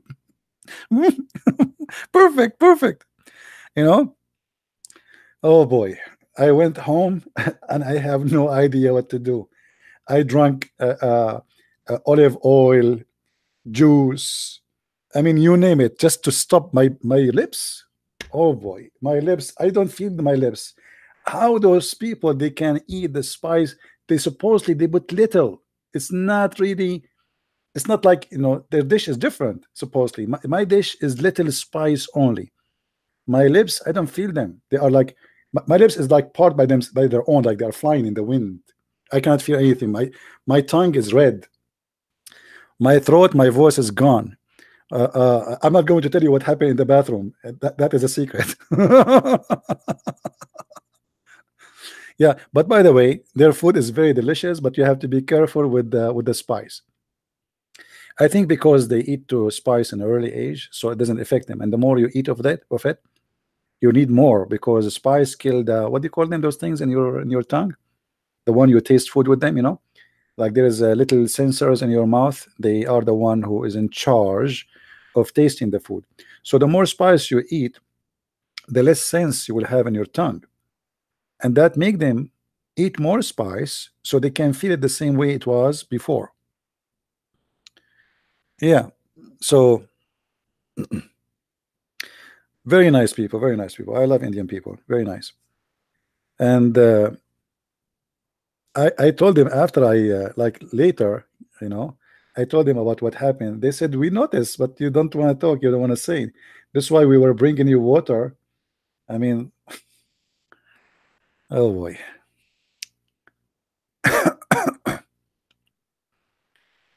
Uh, Mild curry with milk. Yeah, I don't know. Anyway, Indian food is very delicious, by the way. Very nice. But spice, there's some people they eat spice, just a spice. Imagine. Not only in India, I mean, there's even some in the Middle East. But so if you are used to it, I mean, it doesn't hurt you. There's people they make sandwich of spice. That there's nothing inside the sandwich except spice. No? Halal pork is the best. Anyway, look like we are out of Abdul.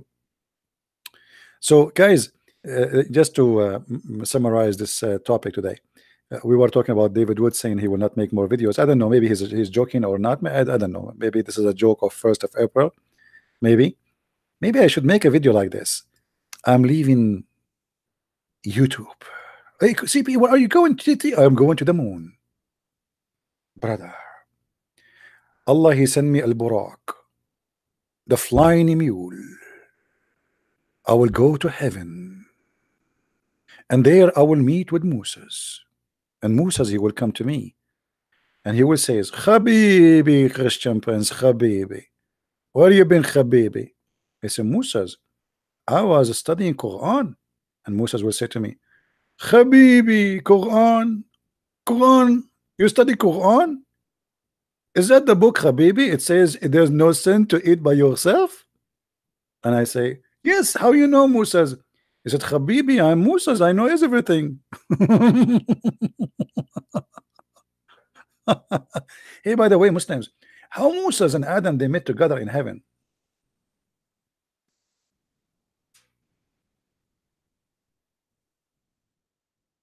Hmm? I'm serious. I want to know. I mean, how, I thought nobody in heaven right now except Jesus.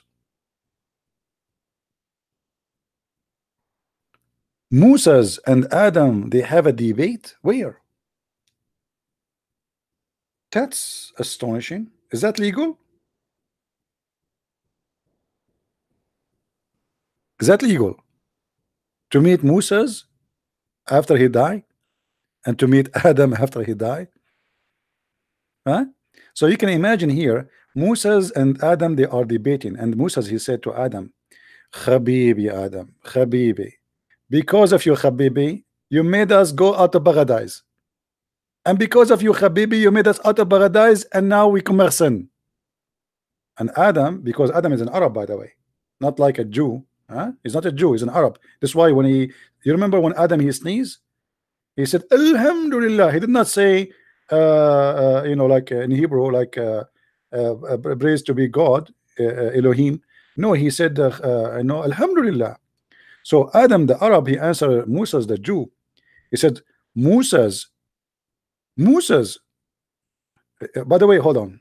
I made a mistake. I have to admit. Adam is not an Arab. He is Indian. Anyone remember why? When Adam he landed, where he landed according to Islam? Who remember?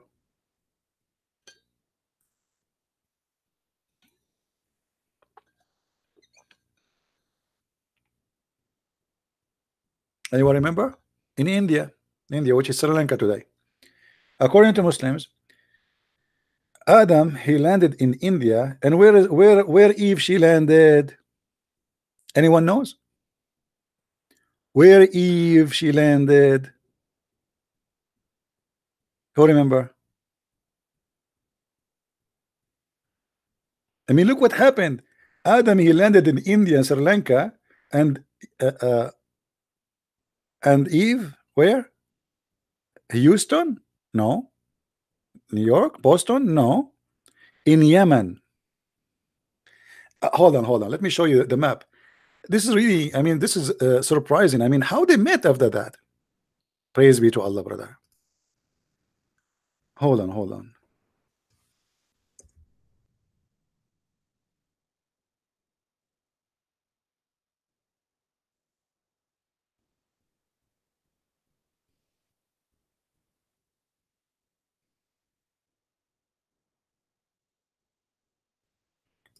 I hate it when I type and then I notice I'm typing in Arabic.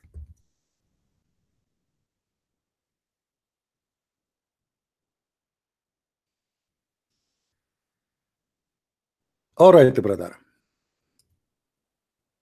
We are using now Google, peace upon him. All right. So this is what happened.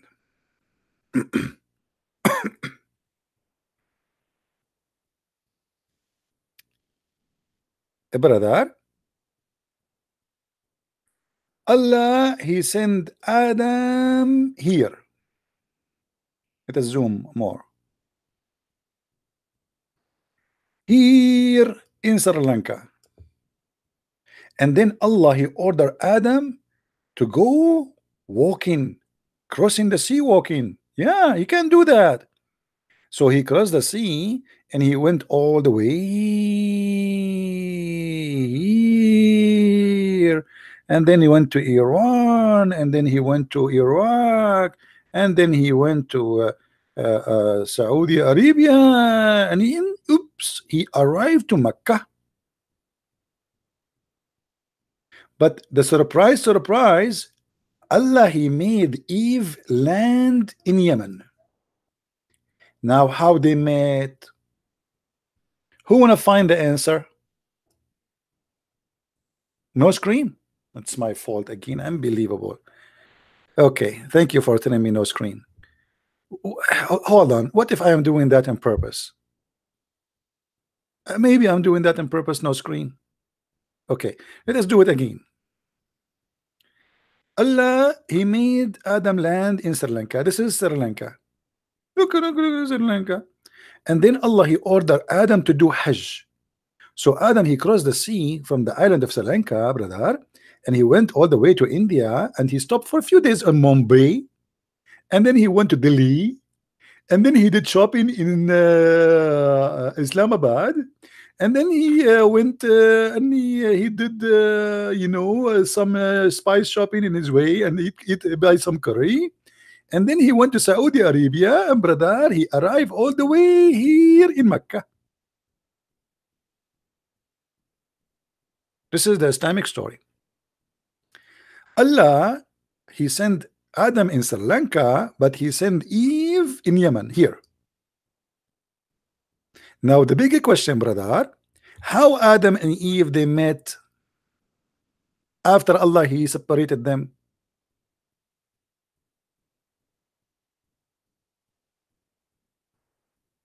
Any Muslim can tell us?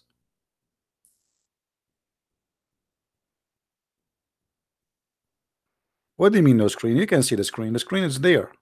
You are playing me now, huh?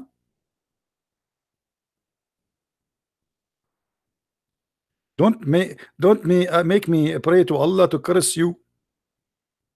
There's a guy, I cursed him, and Allah he made him look like me. You believe it or not? True story. This is how severe the curse of Allah. He woke up in the morning, he was handsome, good looking. He woke up in the morning, he looked exactly like Christian Prince. I'm telling you, the curse of Allah is extremely harsh. Imagine you sleep as a good-looking person, you wake up in the morning like, oh, I look like Christian Prince, so blazing. That's it. Too much. Now look at this. So how Eve and Adam they met? Any Muslim can tell us. Adam is located here, brother, in Sri Lanka. Eve is located here, brother, in Yemen. How they met? I will give you three options. Social network like Twitter, Facebook.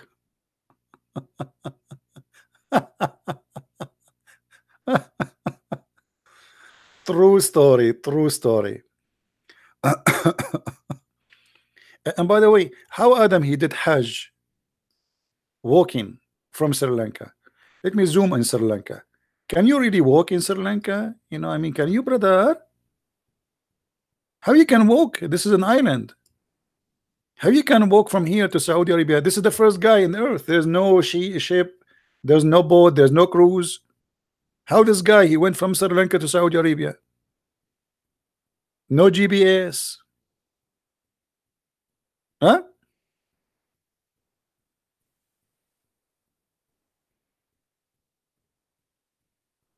How are you, Yasin? Yasin, are you okay, Yasin? Yasin, he have an answer. Yasin, how Adam he was able to cross Sri Lanka and go all the way to Saudi Arabia? Mr. Yasin, look like you are a very wise. But by the way, do you know what Yasin mean? Guys, this guy, his name is Yasin. Do you think even he knew what his name mean? What Yasin mean? Why you are calling yourself Yasin?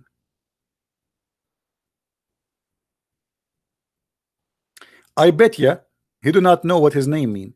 Yasin. So do you know what your name mean? Moon god. You are the moon god. Ya is a word mean God. Sin is the moon god. This is where the word sin is coming from. And this is can be found in chapter 36, verse number 1 in the Quran.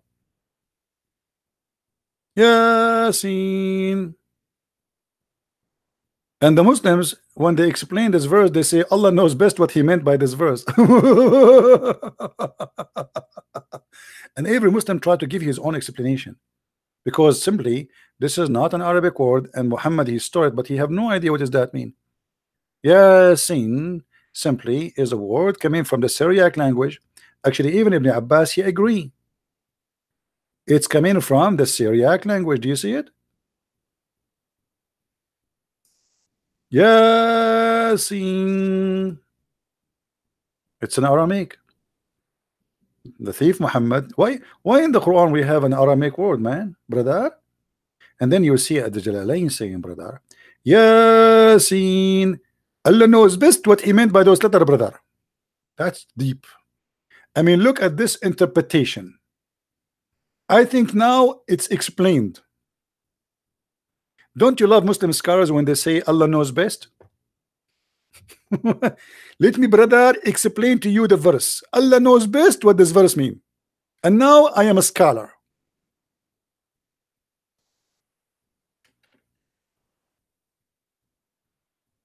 Hmm.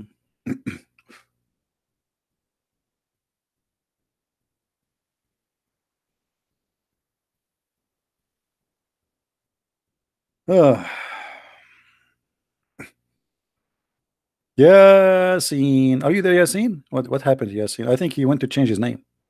He don't like it no more after I told him that his name means the moon god.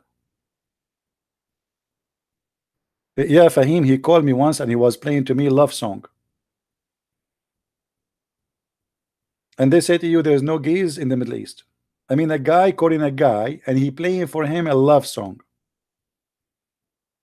How are you, Fahim? Have you ever heard of this before? He called me and he's playing for me not only once, twice, you know. He called me, I answer, and he's playing for me love songs. He's in love.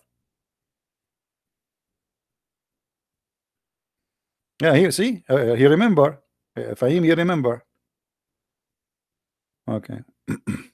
No, he is a Muslim.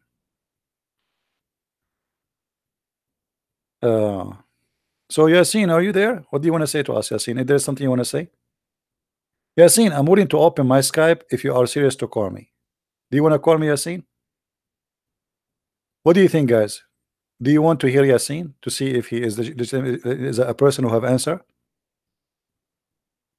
Yasin, he's saying CP is a kid. Yasin, what is the age of a kid according to Islam? Look, Yasin, he said here, let me show you. You see, we are democratic. We believe in democracy, brother. We learned that from the Prophet Muhammad himself. He said, CB is a kid. Hey, Yasin, what is the age of a kid according to Islam? Are you there, Yasin? As long as you are calling me a kid. What does that mean? What nine? So why your prophet he married 9 years, 6 years old kid? Guys, did you see what the brother Yasin he said? Look. He said, the brother, I asked him what is the age of a kid in Islam. He says 9. So you're a prophet, he married a child, not even a kid. She is 6. So how you explain to us that Yasin? You know, Yasin, I think by the end of this video you will say, "Yeah, mommy. Oh, mommy. Oh, mommy, mommy blue. CP gave me flu. Oh, mommy. Oh, mommy, mommy blue." Look, look, look, look. There's a guy in the chat. His name is Israel Forever. Are you crazy? You would drive the Abdul crazy now, and they will start throwing rocks at me. Uh, you know, in the Middle East, we watch, you know, Arabic news. I mean, Arabic news is the most funny news ever, and they keep calling the Israeli coward. The Israeli coward. Okay. And we are going to free Jerusalem. Okay, well, who's the coward? Jerusalem is just a few mile away. I mean, go and take it. If they are the coward and you are the brave, go and take it, brother. Oh boy.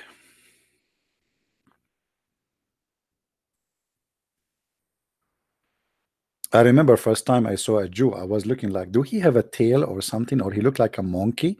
Because remember, brother, Allah don't lie. Allah in the Quran, he says, Allah, he cursed the Jews and he made them pigs and monkeys. I was looking like, where is the pigs? Where is the pigs? You know, I saw Jewish women, they are really beautiful. They are not pigs or monkeys. I have to be honest, once I saw a woman, her nose was really weird. Huh? Maybe Allah was right about Allah, he made the Jews pigs and monkeys? Really? Must be true story. Allah never lie, brother. And why Allah he made them pigs and monkeys, brother? Brother, because they did fishing in Saturday. If.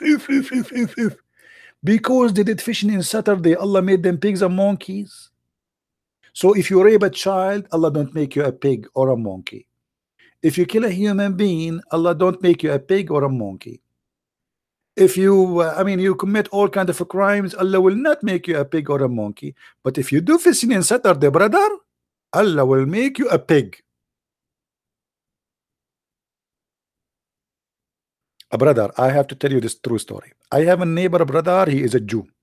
In the other Saturday, I saw him taking his truck. I asked him, I felt suspicious about him. I said, where are you going? I always watch them, brother. Huh? I said, where are you going? He said, I'm going to do fishing, brother. When he came afternoon, brother, he opened the door of his trunk. And guess what, brother? When he put his foot in the ground, I did not see a foot of a human being. I saw a foot of a monkey. And by the way, this is a true story. I know that the kuffar they will say to you is not a true story. I saw it with my own eyes. I swear by Yasser Arafat, this is true. I mean, who bigger than this? And brother,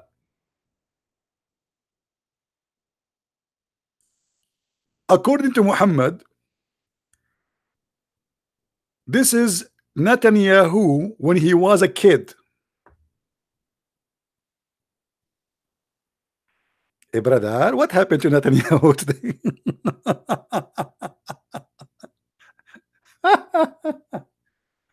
I mean, I am really convinced of Islam, brother. I mean, it must be a true story.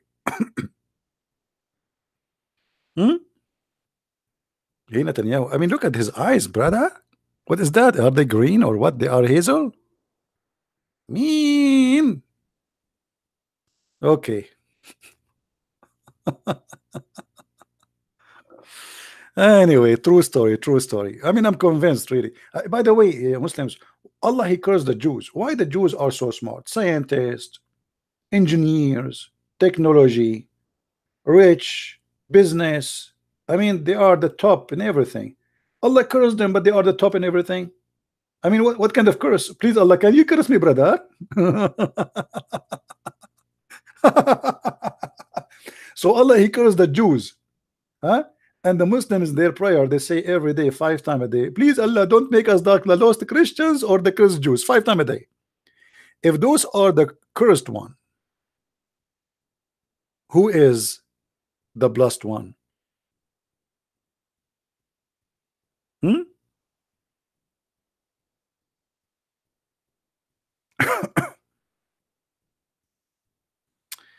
Any Abdul?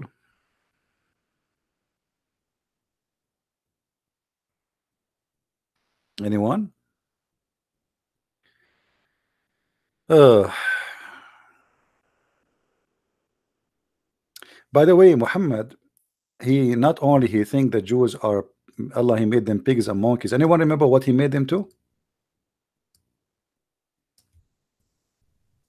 Anyone remember?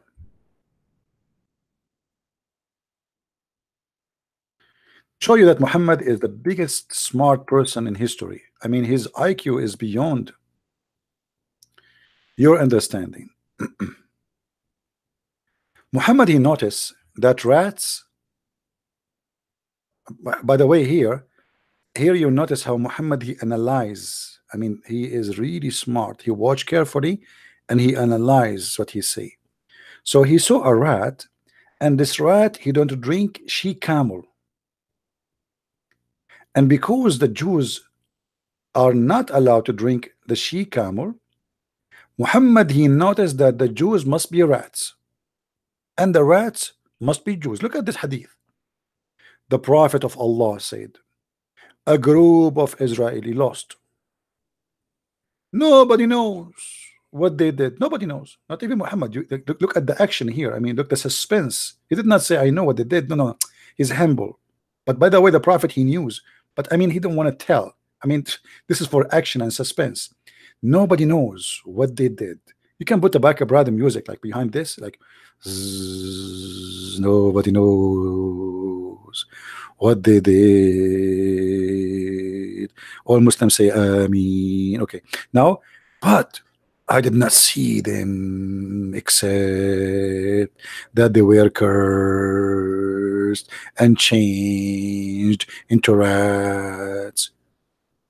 Man, I never thought about this before. And Muhammad now he want to give you the reasoning. Look at the reasoning. For if you put milk of a she camel in front of a rat, it will not drink it. But if you put a milk of a sheep, she will drink it. Takbir! Wow! Now, based in Muhammad analyze to what happened, Muhammad he come with the conclusion that there is a similarity between the Jew and this rat. Why? Because the rat don't drink she camel, the Jew don't drink she camel. That's mean he was a Jew and Allah make him a rat, which means this rat is an Orthodox Jew according to Muhammad. I mean, imagine you became a rat now, but still you are Orthodox Jews. I mean, look how conservative this rat is. Still, he's practicing the law of Moses.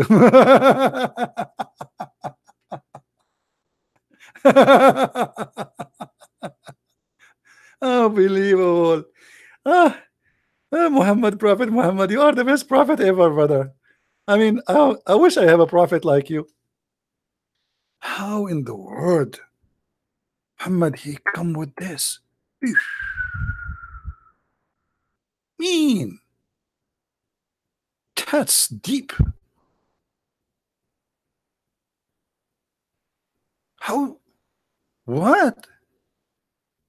I'm telling you, you people are missing a lot of knowledge, and you need really a true prophet who can tell you stories no one ever told before bedtime. And because now it's bedtime for many of you, I have to go. I want to say thank you guys for being here. This video will not stay really there. Nothing much there, actually. I just want to have a conversation with you. But remember, let the Muslims flag your channels. That will make you more excited and make you see that you are doing the right thing.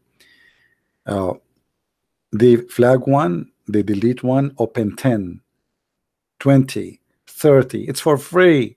For free. Enjoy it. Thank you guys for being here. And if you don't subscribe, I'm going to curse Allah, ask Allah to curse you and make you a rat. So use the mice in your hand, but then cursing you and turn you into a rat. Which one you want? Use your mice and hit the, and click at like and share, or I ask Allah to curse you and turn you into a rat. and then you will not drink the she camel milk, huh? And then the prophet after me will come. His name is Ahmad. He will tell you that you are a rat who is cursed by Christian Prince. So, brother, click like, click subscribe, buy your mice. Otherwise, I will make you a rat. Thank you very much. This is a true story and clear warning from Allah. Thank you. May the Lord bless you all. And until we see you again, Christ is Lord. Islam is a joke, my friend, and we will not be part of it. Thank you very much. Take care and God bless. Bye-bye.